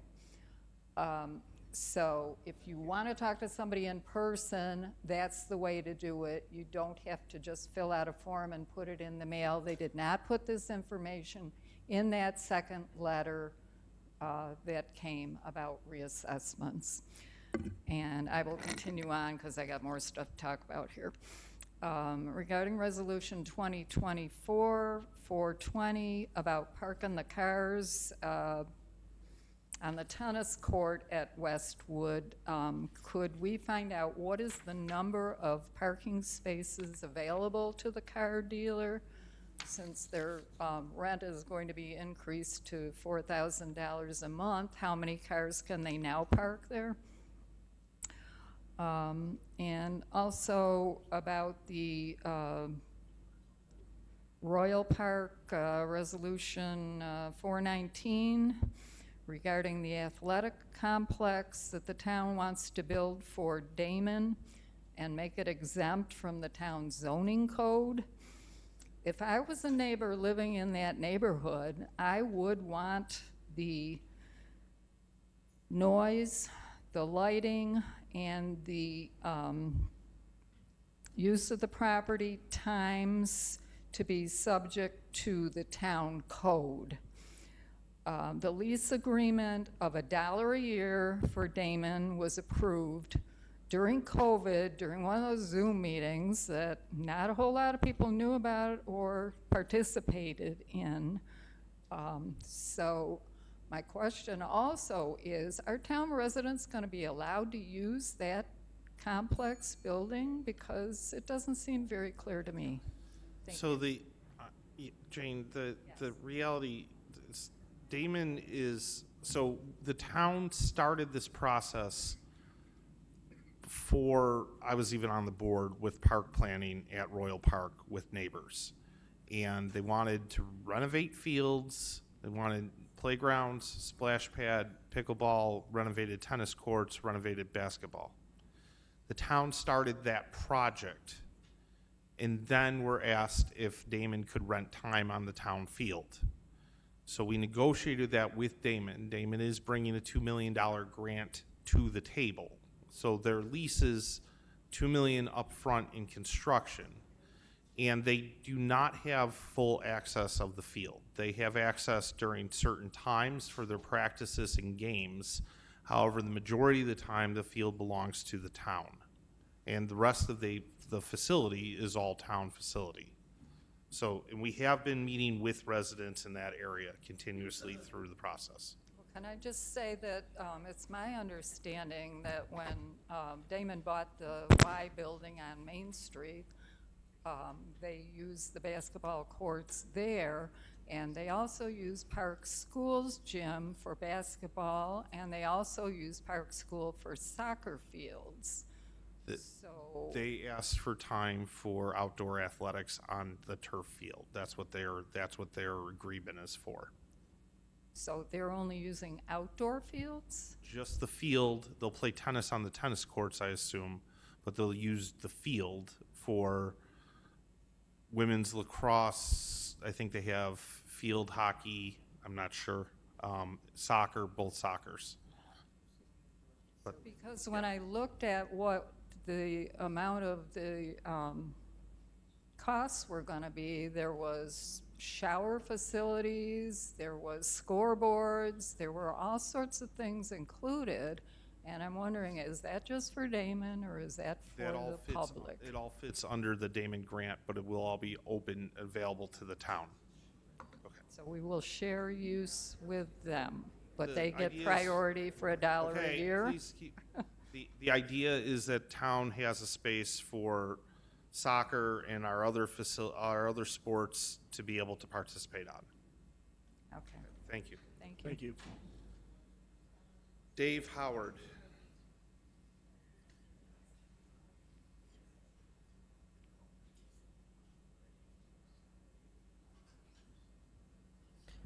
Dave Howard, 194 Roycroft Boulevard. The last couple of weeks, the golf course architect came by and spent 3 days at the Audubon facility, going over what the course looks like and ask questions of all the different leagues, the employees, the park employees. And I know the controller was at some of these meetings, and I know the parks head was at some of these meetings, but nobody from the board showed up to find out anything about what's going on at the golf course. It just seemed like an asset as large as that, with as much money that it does bring in, that somebody from the board would have showed up to meet with this architect and walk the course with him like everybody else was doing. Going back, and I'm switching now, to the musical fair. On February 26th, at the 3-hour, 29-minute, and 30-second mark, you said that the musical fair building was not going to cost more than $10 million. 1 month later, you put up a bond for $11 million. You also said that musical fair was going to come up with money as part of the building process, but yet we're paying the whole bond. They state that they have 2.5 or more in pledges. Pledges is not actual dollars. So why is Amherst footing the bill for all this? And it just makes no sense. I mean, they need, if they're gonna build something, they need to come up with the money. One last thing, I did go over to the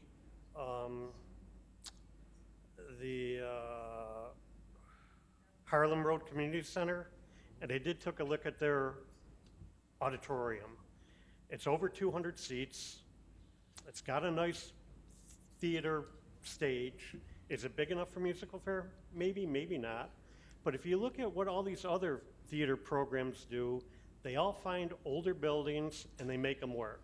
And then they expand as they have time and money. We have a facility that's there. I don't know how much is used. I can't believe that the theater and the Amherst Community Center is used a lot. And maybe that's something they should start with. Thank you. Thank you.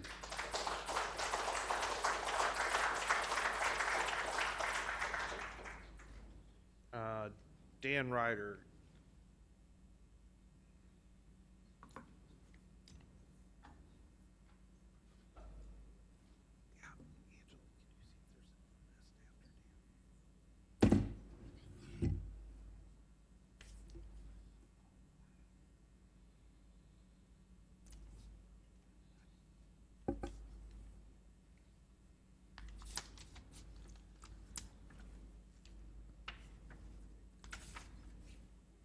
Good evening, everybody.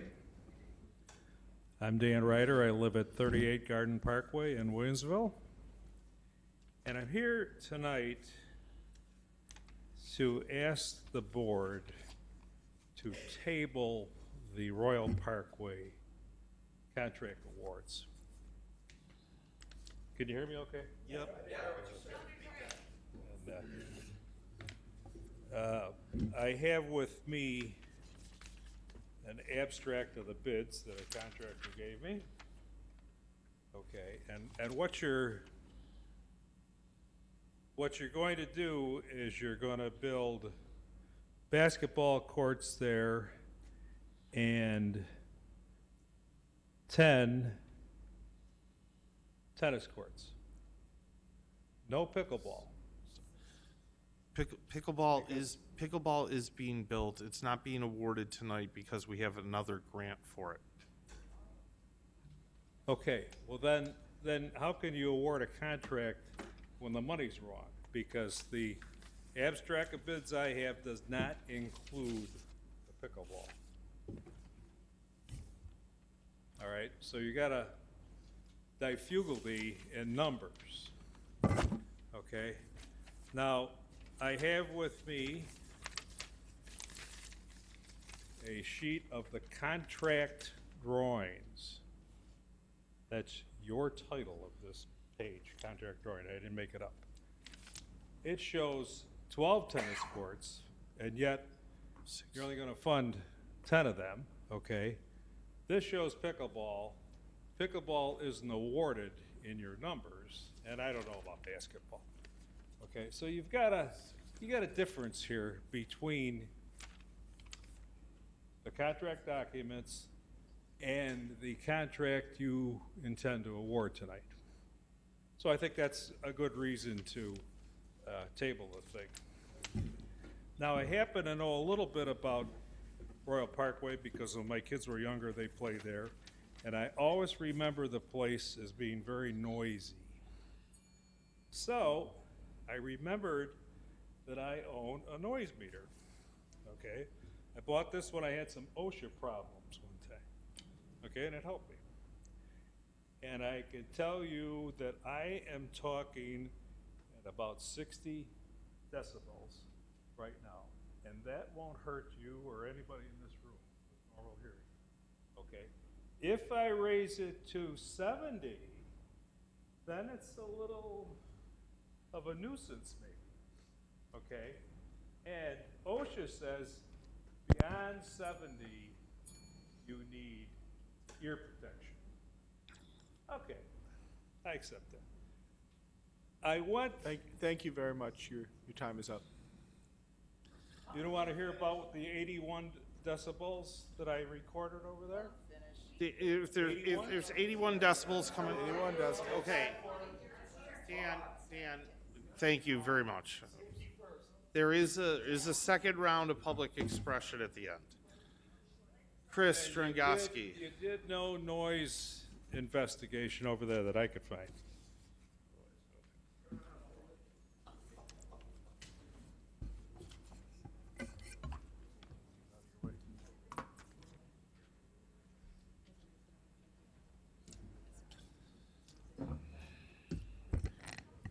Chris Strongoski, Youngs Road.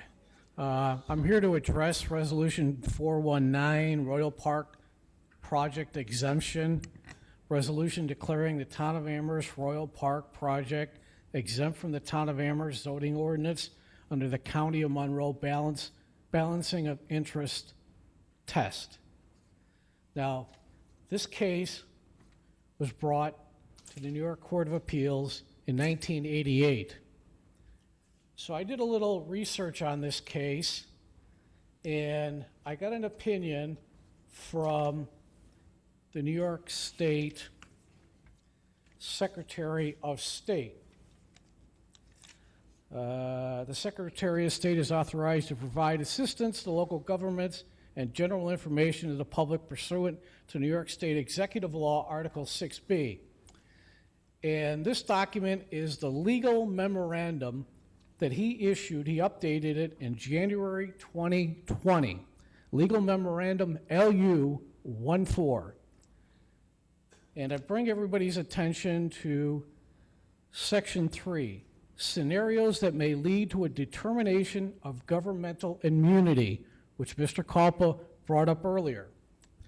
A municipality developing within its own jurisdiction When a local government proposes to establish a facility or undertake an activity within its own geographic boundaries, the courts have held that is subject to the County of Monroe balancing of interest tests. In other words, the local government is presumed to be subject to its own regulations. A municipal governing board may choose to bind some of or all the actions of its own municipality to the requirements of its zoning regulation and other legislation by specifying so within the zoning regulation or other legislation. Where a municipality has so chosen, such legislation should include the requirement for a governmental immunity applicant to apply for a zoning or other permit. The legislation may also require a referral to the planning board or zoning board for a special use permit or site plan review as well. Now, this is the important part that he wrote. At the very least, any immunity challenge that the municipality wishes to make should be brought before the Zoning Board of Appeals. Was this ever brought to the Zoning Board of Appeals? It wasn't. So, let's talk about the financing.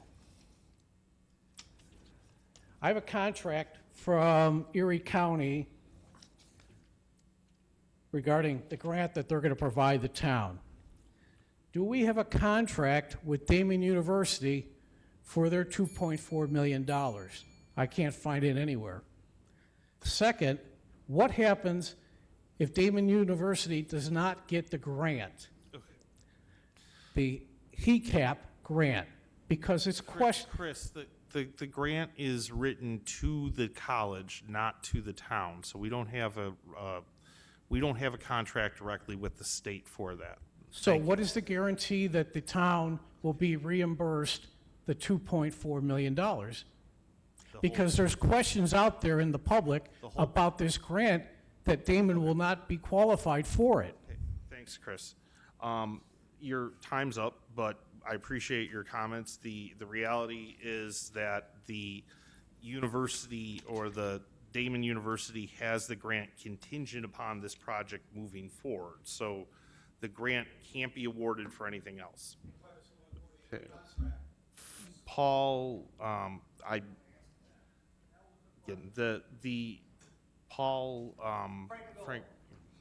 Frankavilla, thank you. Frankavilla, thank you, Paul. I'm Paul Francavilla. I live in Williamsville. The last meeting before the 5-week break, I talked to Brian, I talked to Sean about our street, Cimarron Drive. Since 2004, there have been 35 water main leaks, 3 valve repair leaks, and a service repair. What's the story? Are we going to replace the lines, or are we going to keep repairing the lines? No, so I have scheduled a meeting with water authorities, with the director of the water authority.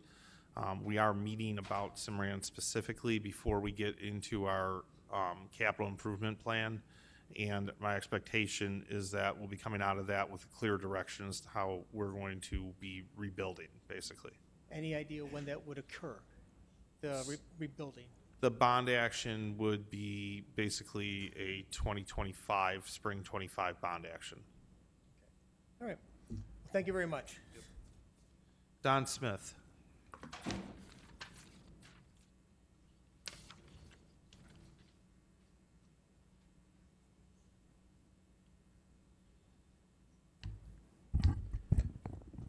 Don Smith, North Long. I'm here to discuss the Resolution 419, the Royal Park exemption. First of all, the finding you call a finding is a legislative finding. It's an assertion. It's assertion of your belief. It's not an assertion of law as far as I know. It may be quasi-legal, but it's not legal.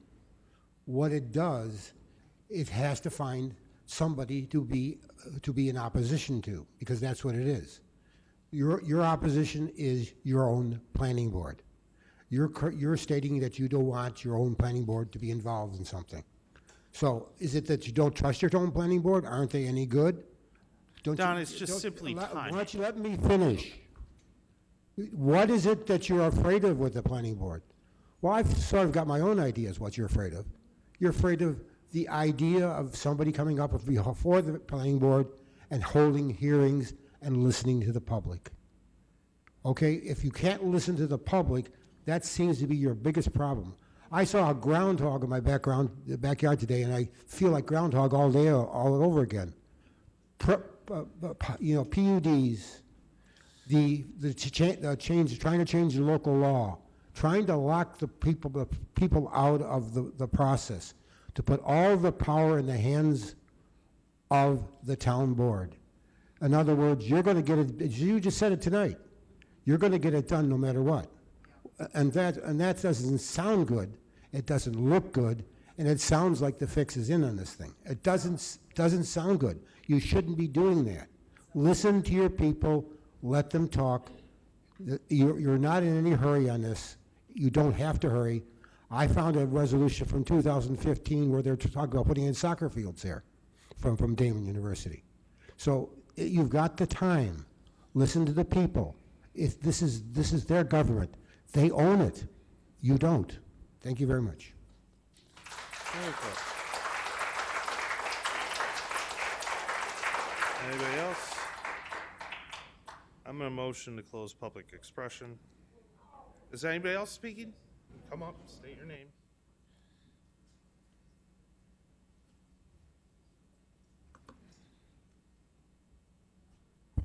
Matt Plunkett, North Hill Drive. I'm sorry I forgot to sign the list earlier.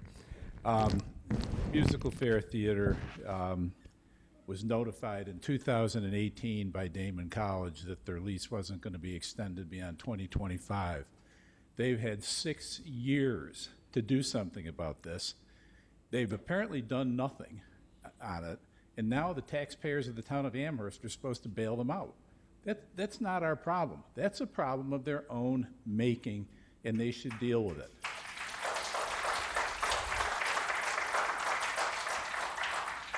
They've got $2.7 million in pledges in order to meet their $3.3 million contribution to this project. Take those $2.7 million in pledges, go to Wegmans, and you won't be able to buy a loaf of bread with them. All they are is pledges. It's not money in the bank. There's no indication how much of this money they have in hand at all. None. None. None. Just in the Bee a week or so ago, it was reported that they can't fill a 130-seat theater right now at Damon College, and they're chronically behind in their rent. What makes you think they're going to come up with $3.3 million for us? I don't buy that for a minute. Yeah, this thing's going to get built, and we're going to be on the hook for the whole thing. And it's just as sure as shooting that that's what's going to happen with this. The taxpayers are going to be stuck with it. You know, there's always the possibility, this is a harsh thing to say because I know we're all supposed to love theater, but maybe there's too many community theaters in Western New York. The population here has plunged over the last 60 years, and every time you turn around, there's another theater. Maybe we have too many theaters, and maybe it's time for some of them just to say goodbye.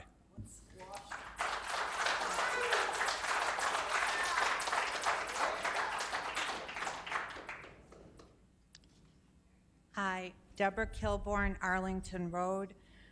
I wanted to bring attention to the fact that we have a lot of attorneys that we're paying for. We have our town attorney, 2 senior deputy attorneys, director of special projects, our prosecutor, then their staff, a senior paralegal, a clerk typist, and a legal secretary, versus town of Cheektowaga has 1 town attorney and a part-time prosecutor and 1 secretary. Now, knowing all this, you'd think you'd know that, in my opinion, you are all breaking the New York State Constitution, Article 8, Section 1, which is the gift and loan clause, which says, no county, city, town, village, or school district shall give or loan money, any money or property, to or aid in of any individual or private corporation or association or private undertaking. So I believe you guys all have a big problem on your hands, and with all those attorneys, you'd think one of them would have read the New York State Constitution. That's it.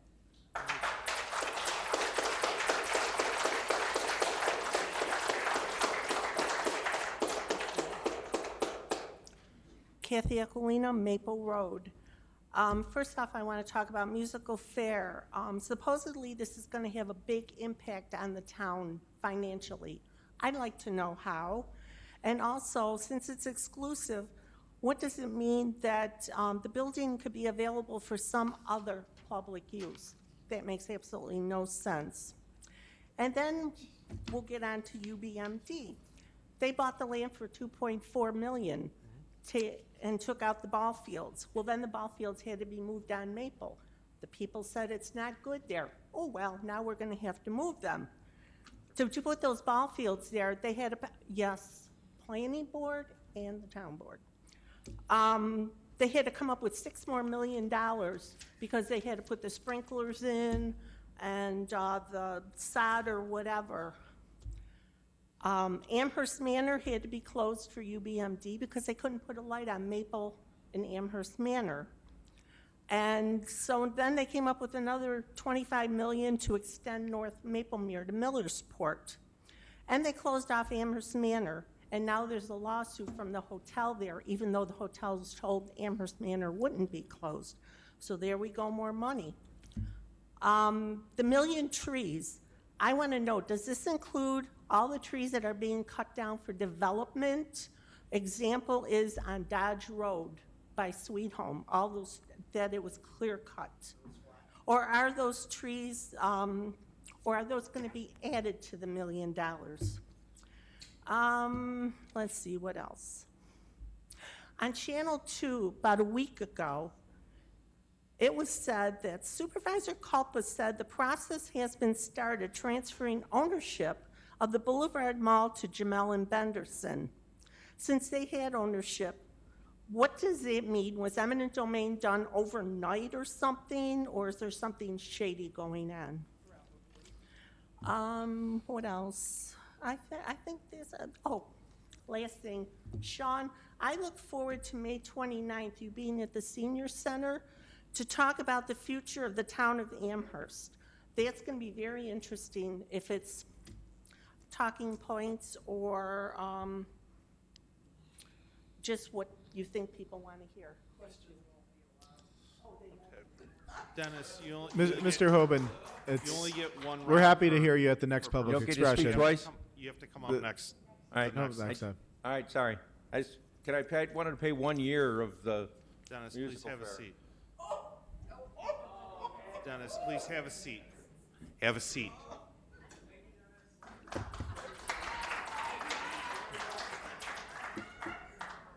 Quentin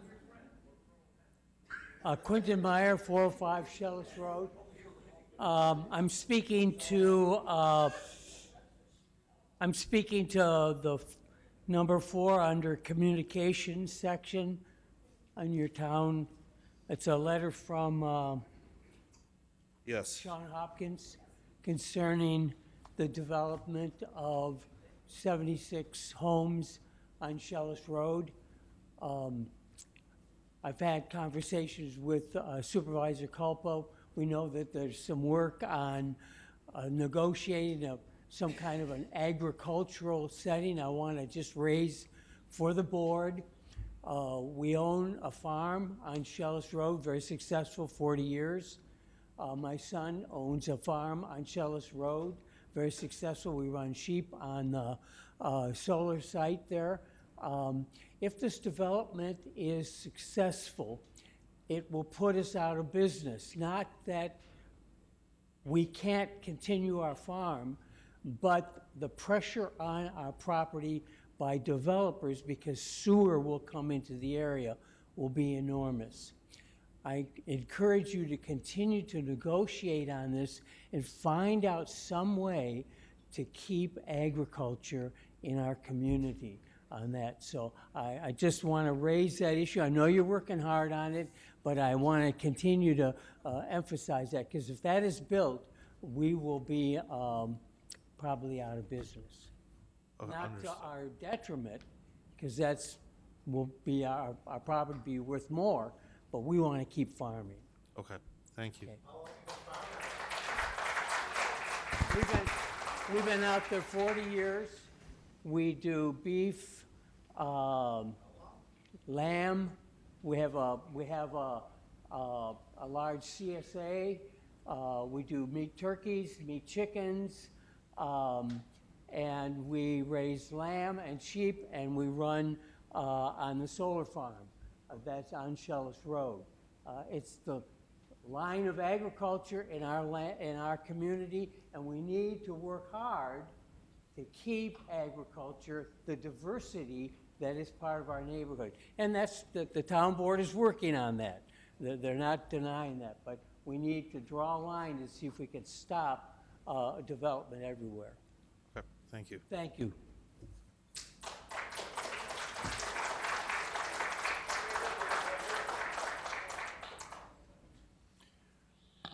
We are limited to one time each in this round of public expression. We're happy to hear you again in the next round. I thought I already, I that think was he- the last he- one. He came up during the public hearing. I'm sorry. That's my mistake. Go ahead, please. Bob Dirtle, 92 Chateau Terrace. I'm wondering if there's any update on the infestation from the Squire Shop demolition into the neighborhood. Is anybody found anything out? Have any of the test results come in? And why, if they have, why haven't any of us heard about it in the neighborhood? I don't know. Okay. So if everybody's done, I'm going to motion to close public expression, and I will answer some of the questions. Second. All in favor? Aye. Okay, I'm going to go through some of these. First, as regards to the National Grid Power Authority and Public Service Commission meeting, which Mr. Gates mentioned, the Public Service Commission sets the tariffs and sets the costs by which the town can procure streetlights. So we're happy to talk to the Public Service Commission as we have in the past. But the New York State Public Service Commission sets all the pricing. Regarding the street lighting public improvement projects, so basically what happens is there's an expansion of the street lighting district, the town's general street lighting district. The new lights are put in by the developer. The district expands, spreading the overall cost of streetlight maintenance over a bigger base. No, on the case of we're talking, yeah, Muir Woods. Not the new districts. I'm saying Muir Okay. Woods. It's an expansion of the district. So the other ones end up with a new street lighting district altogether. So people have elected to create a street lighting district.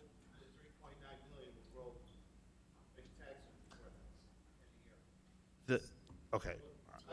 Currently, it's right now, it's 3.9 million, right? So more street lighting districts, gonna fall on more. No, street lighting districts tax the residents in that area for their district. Regarding Sweet Home and Dodge, my understanding is that that was in front or is in front of Planning Board, and that is a multifamily housing development.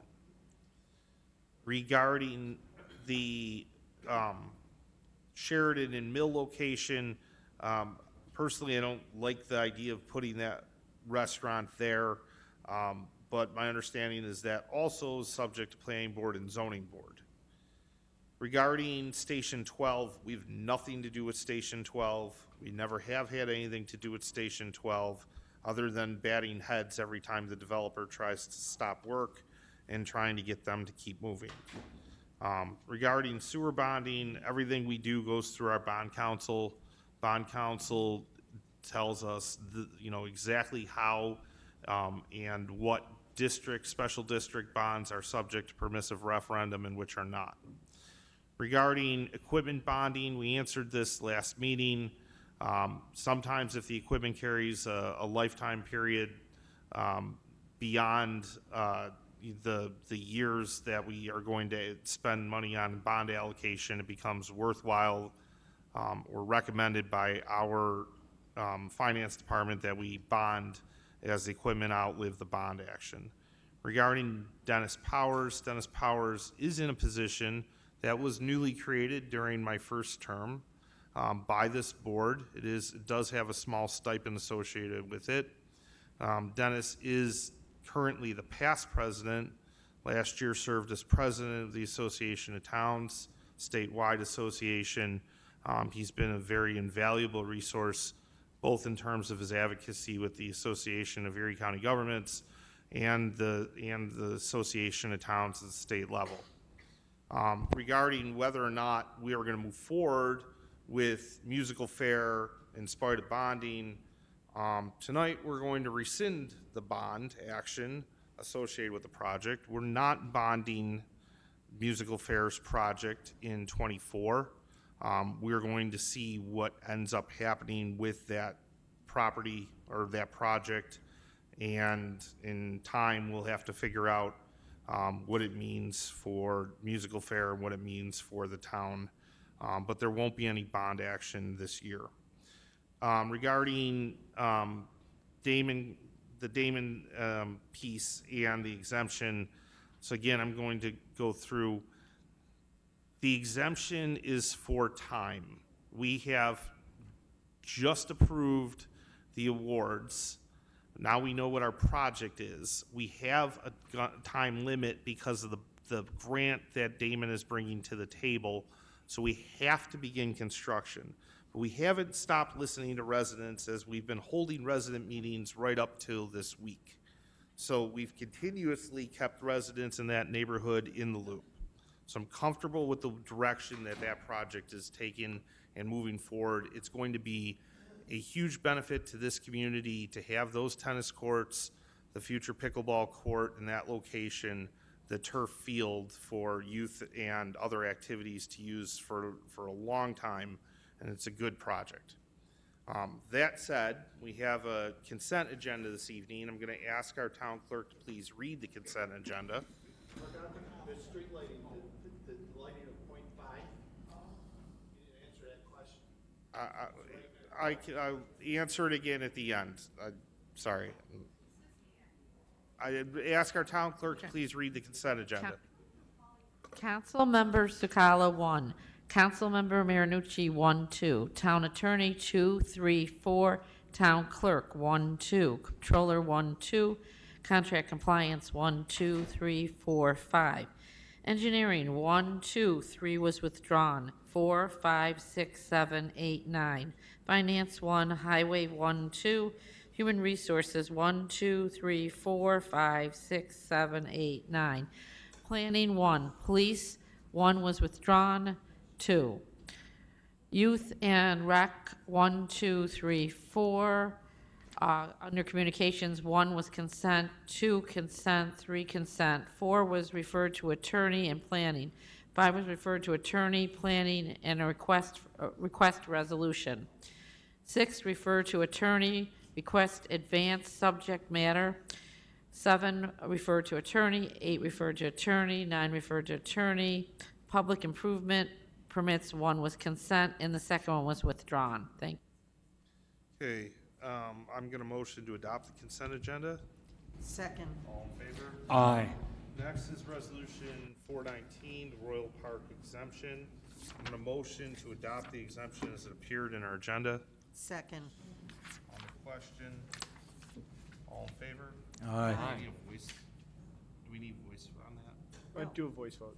We should do a voice vote? Do a voice vote. Okay, I'll ask our town clerk for a voice vote, please. Okay.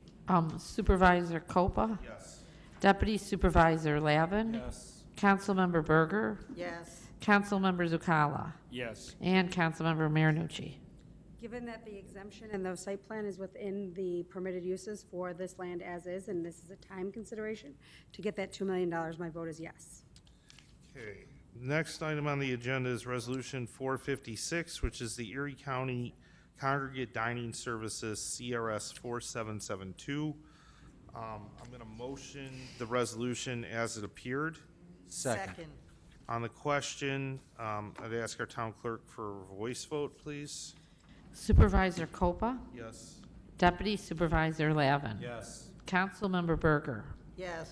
Councilmember Zucala? Yes. And Councilmember Marinucci. Abstain. Okay.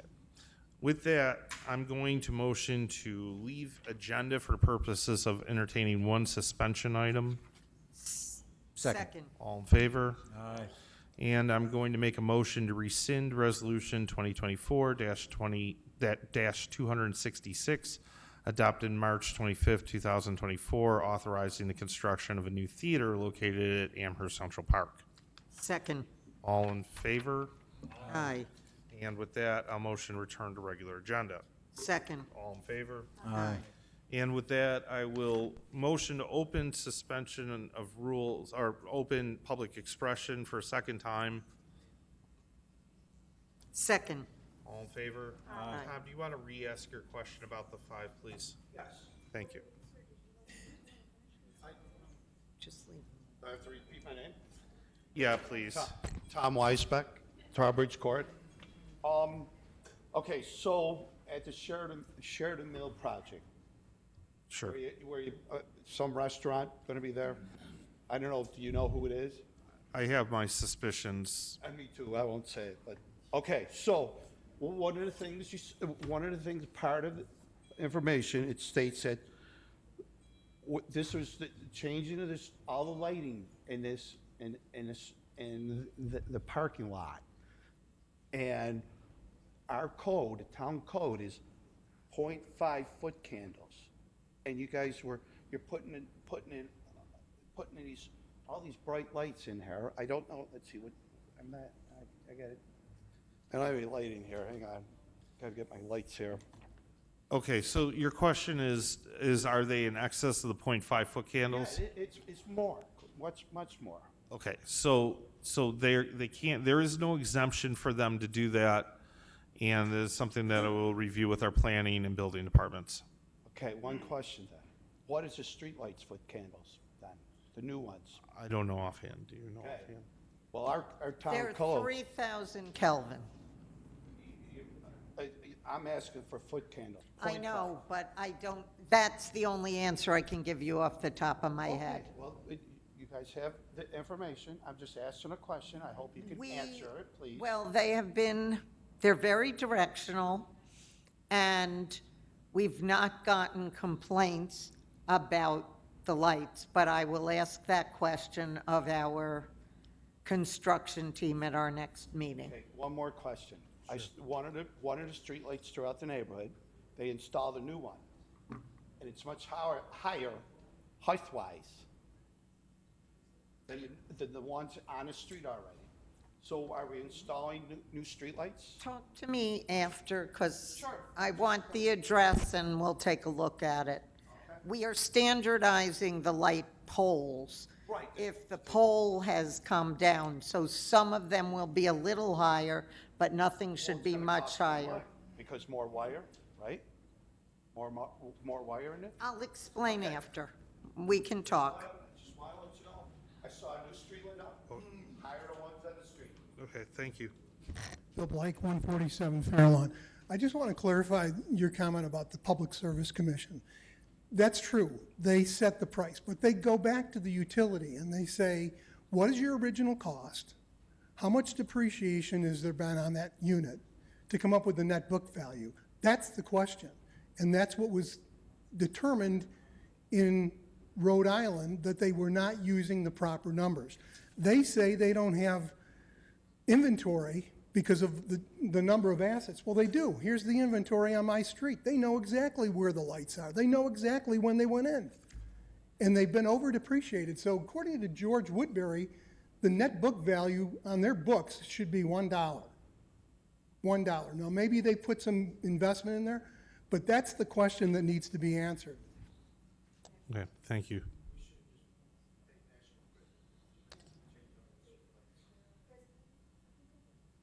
Chris Strongoski, Youngs Road.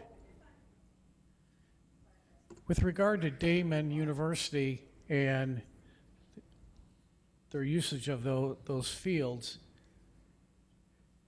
at the Zoom meeting on Thursday, it was stated that Damon will be utilizing those fields from 6 o'clock in the morning to 8 o'clock in the morning, 6 days a week. They will also be utilizing those fields from 2:30 to 8 and sometimes 9 o'clock, 6 days a week. So how is it possible that the residents of Amherst will be able to utilize those fields? That's question number one. And that HECAP grant is still questionable.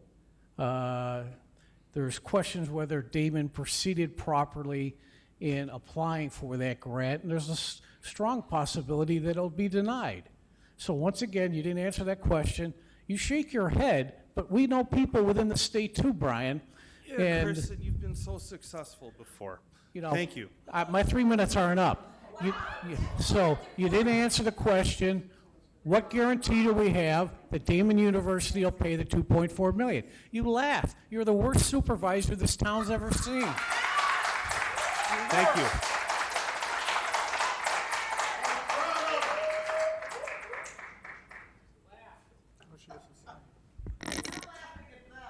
Gina Gentry, Bissell Drive. It's an embarrassment again to be here and watch our supervisor act in such a just unprofessional manner.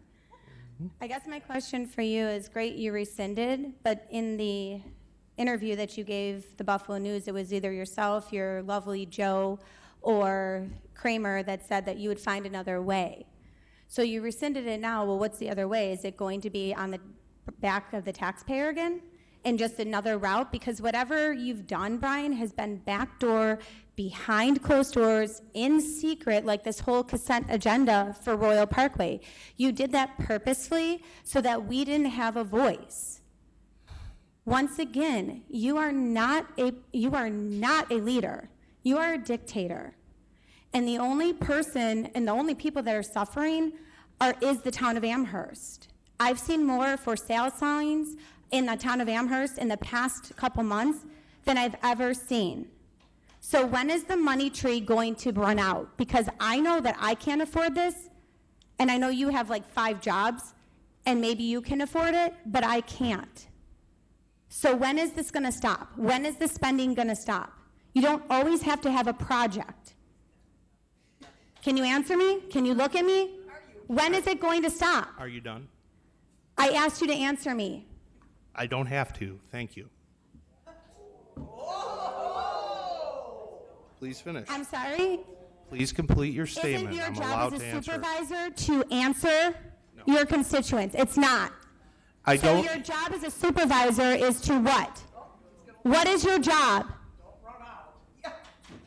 No, because I told him not to come back if he did.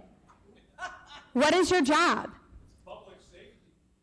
No, because he's not supplying for the police. What is your job? Don't call me out of order, Jackie Berger.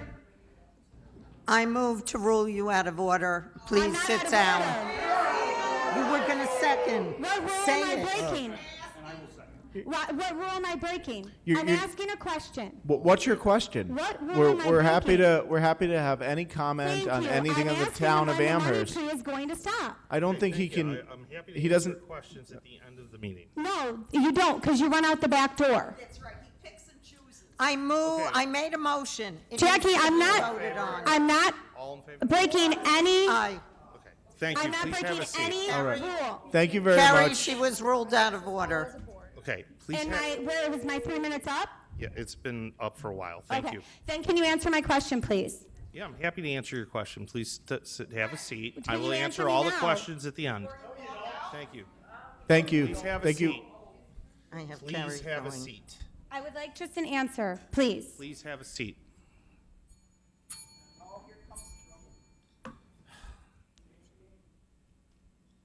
Please have a seat.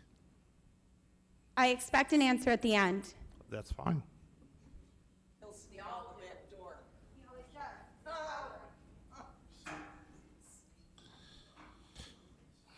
Hi, Deb Kilborn, Arlington Road.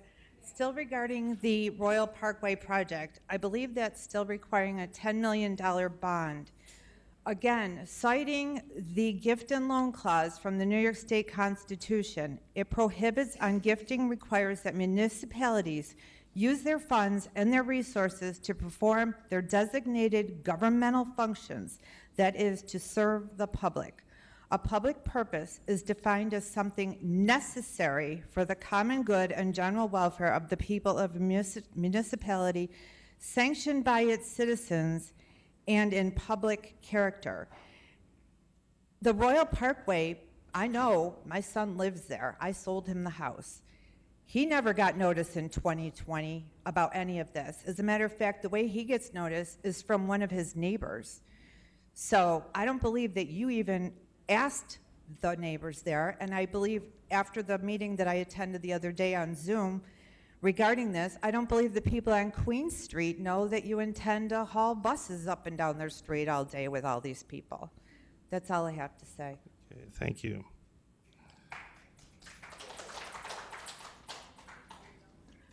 Mr. Supervisor, did the town make any noise study at the I can't think of the name of it now, Royal Park site? Any noise study?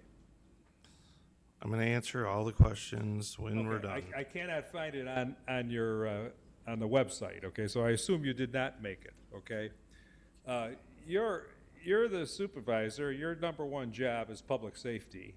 You're also an architect. Your number one job is public safety. Okay, now if you have a noisy site, which Royal Parkway is known as, you do a noise study before you do anything else, okay? And I took some readings out there. In the parking lot, I got between 60 and 70 dBs. And I'll try to talk at 70. There's 70, give or take. It's hard to do that. 70 is the maximum decibels you're supposed to hear without hurting your ears. Beyond that, you need ear protection, okay? So in the parking lot, you got 60 to 70. On the soccer field, you got 70. At the bleachers, you got 70 plus. It's over 70 all the time at the bleachers. A jet was 75 dB, and a rocket motorcycle was 81, okay? And to put it in context, your garbage disposal is about 80, okay? And a motorcycle's 81, so I think you understand that, I hope. But I think you really need to look at this site and send somebody over there that can make a noise study that knows what they're doing, and determine whether you need noise walls there or some other mitigation factor, which will cost millions if they're like the ones at the old toll booth on the thruway. Thank you. Thanks, Dan.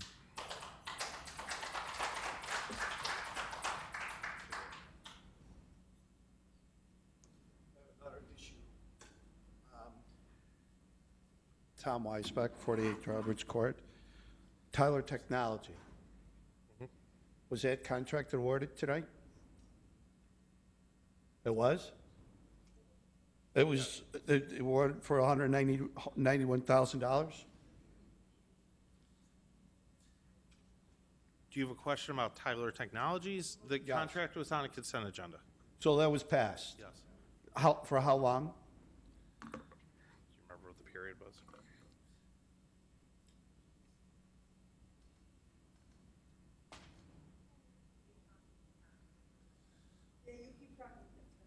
I'm just waiting. You know. Your time's going to run up, so I'm please sorry. keep asking I was questions. just okay, so how long was the contract for? These people are from Maine. Why couldn't you find a technology company in New York State? Keep our taxes inside New York State? Wouldn't you want to keep your job here? Should we ship one of you guys out to another town in Maine or something? But no, we keep you here. So that's essentially, I don't know how long you guys been using them. Has it been a reoccurring? I don't know. Maybe you guys got a good deal going through that way. I can answer all those questions at the end. I'm just asking. Okay, thank you. Thank you for your time. Make sure you get those answers. I know. Okay, yep, relax. I'll get it at the end. Oops. It is. Don Smith, North Lawn. Don't get me wrong, I understand your job isn't easy. I understand doing this job is work, a lot of it, and it isn't always going to be a perfect solution for anything you do. There are also people up here who are trying to make it better for everybody else here. Their motives are good, and you shouldn't discount them. Their motives are for the best of everybody, and that's what my motives are for too, trying for the benefits of my town and for the people, the people that live in this town. But I see a pattern developing. And that pattern starts off with big dollars, turning off PUDs, constructions, everything's got to be done really quickly, and then we're going to be done with this whole thing.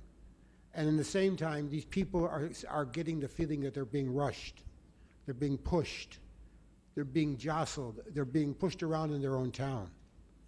You're going to have to figure that out and make them feel better about living here, because you're not doing that right now. You're failing your fundamental job of serving your people. You have to start doing that, because you're certainly not working at it right now. This is a failure right now. Thank you very much. Okay, thank you.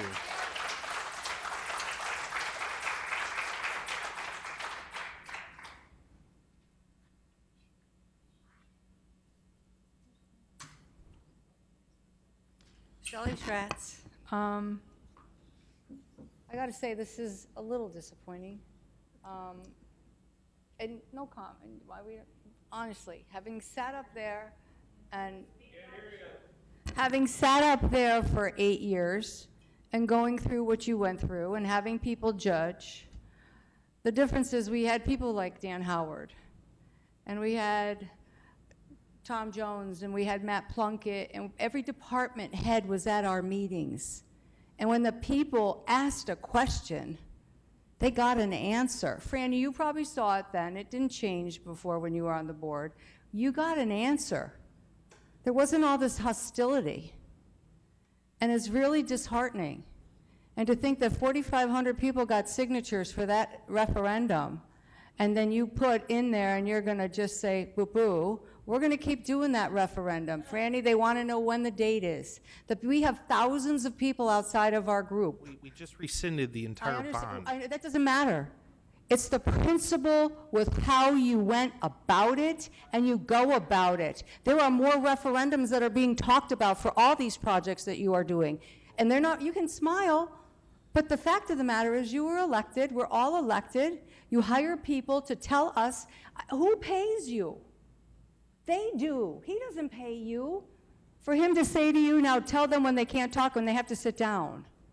That is wrong, because you don't give them a chance to talk. And you didn't do a good job with the Eggert Road, with all of that, because those meetings, you were at the one meeting for Snyder, right?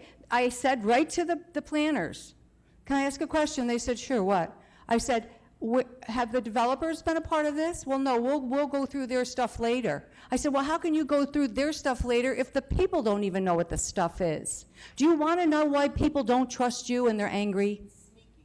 Well, not even to use those kind of words. We don't treat our family and our children that way, Brian. We love our children, we love our families, we'll do anything for them. The people here feel the same way. I'm sorry if you feel like it's a lecture. It's not. It's called passion, compassionate. It's about being part of a community that's there when there's September 11th, the October storm, the November storm, when the departments can't get there. They're the ones that are there that help their neighbors. You're taking that away by not giving them their voices. And don't blink your eyes. Speak. Speak. You're allowed to talk. You're smart people. The education from this room that you heard today are people who are frustrated and care about their kids' futures. And they're our age. Okay, thank you.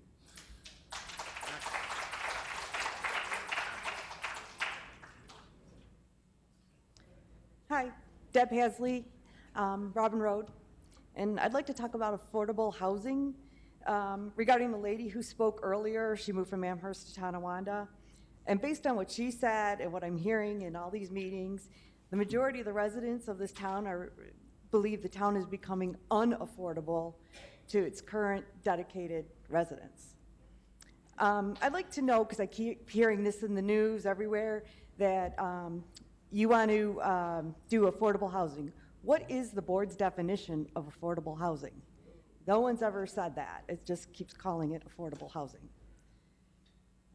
I'll answer questions from my point of view after, but go continue. So, okay, based on that, like, what is the demographic you're looking to attract to Amherst? I'm curious, because based on housing laws, you cannot discriminate on renters.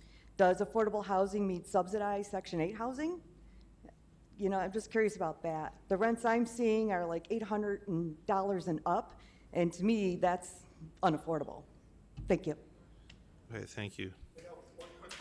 Tom, come on, we've already gone up twice.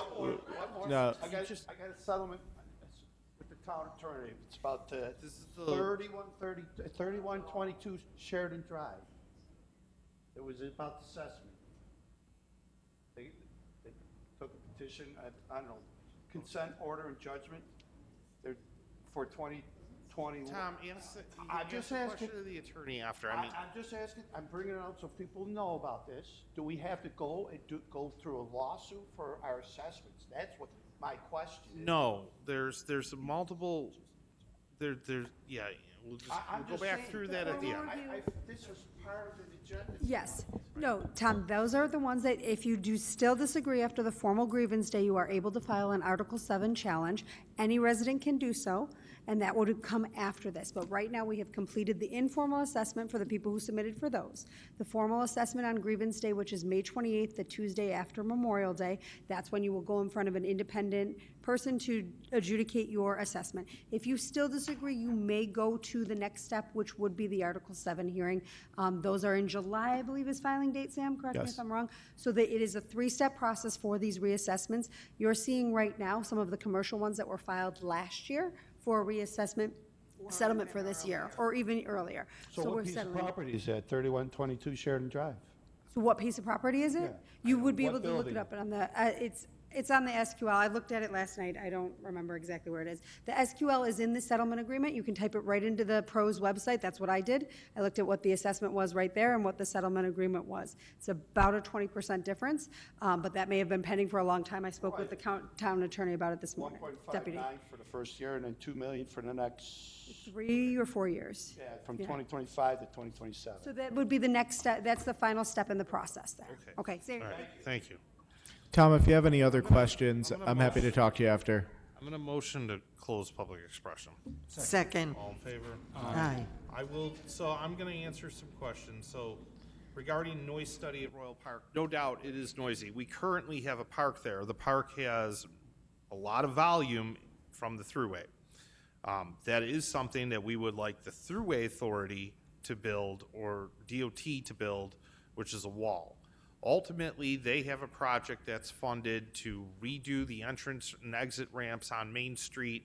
They know that we intend to continue to operate a park there as we have, and we hope that they would consider the sound walls, as we currently have decibel levels which are very high inside of that site. Regarding Tyler Technology, we use Munis as a company. We use their whole back end for our finance, for our comptroller's office, and this extends it into payroll and timesheets. The expansion that we have here basically takes our time and our timekeeping and associates it with the same technology that we're currently using for our back end. It's a pretty common system that's used by a lot of municipalities and well supported. That's why we didn't recreate it with a local company. And then regarding the definition of affordable housing, this is something I'm pretty passionate about. Affordable housing is housing that, in my mind, hits 80% AMI or mean family income threshold, 60% AMI mean family income threshold. Traditionally, that's aimed at seniors who are leaving their home looking for sites to stay within a community, or for post-college graduate students who are looking for a first home, first space. Those are the primary drivers of what we're looking to attract here in Amherst, is to basically create opportunities for people to stay if they want to continue to live here in a rental instead of a home, and for college students to be able to stay once they've graduated, so we stop losing the people we've trained. With that, I'm going to motion to adjourn the board meeting.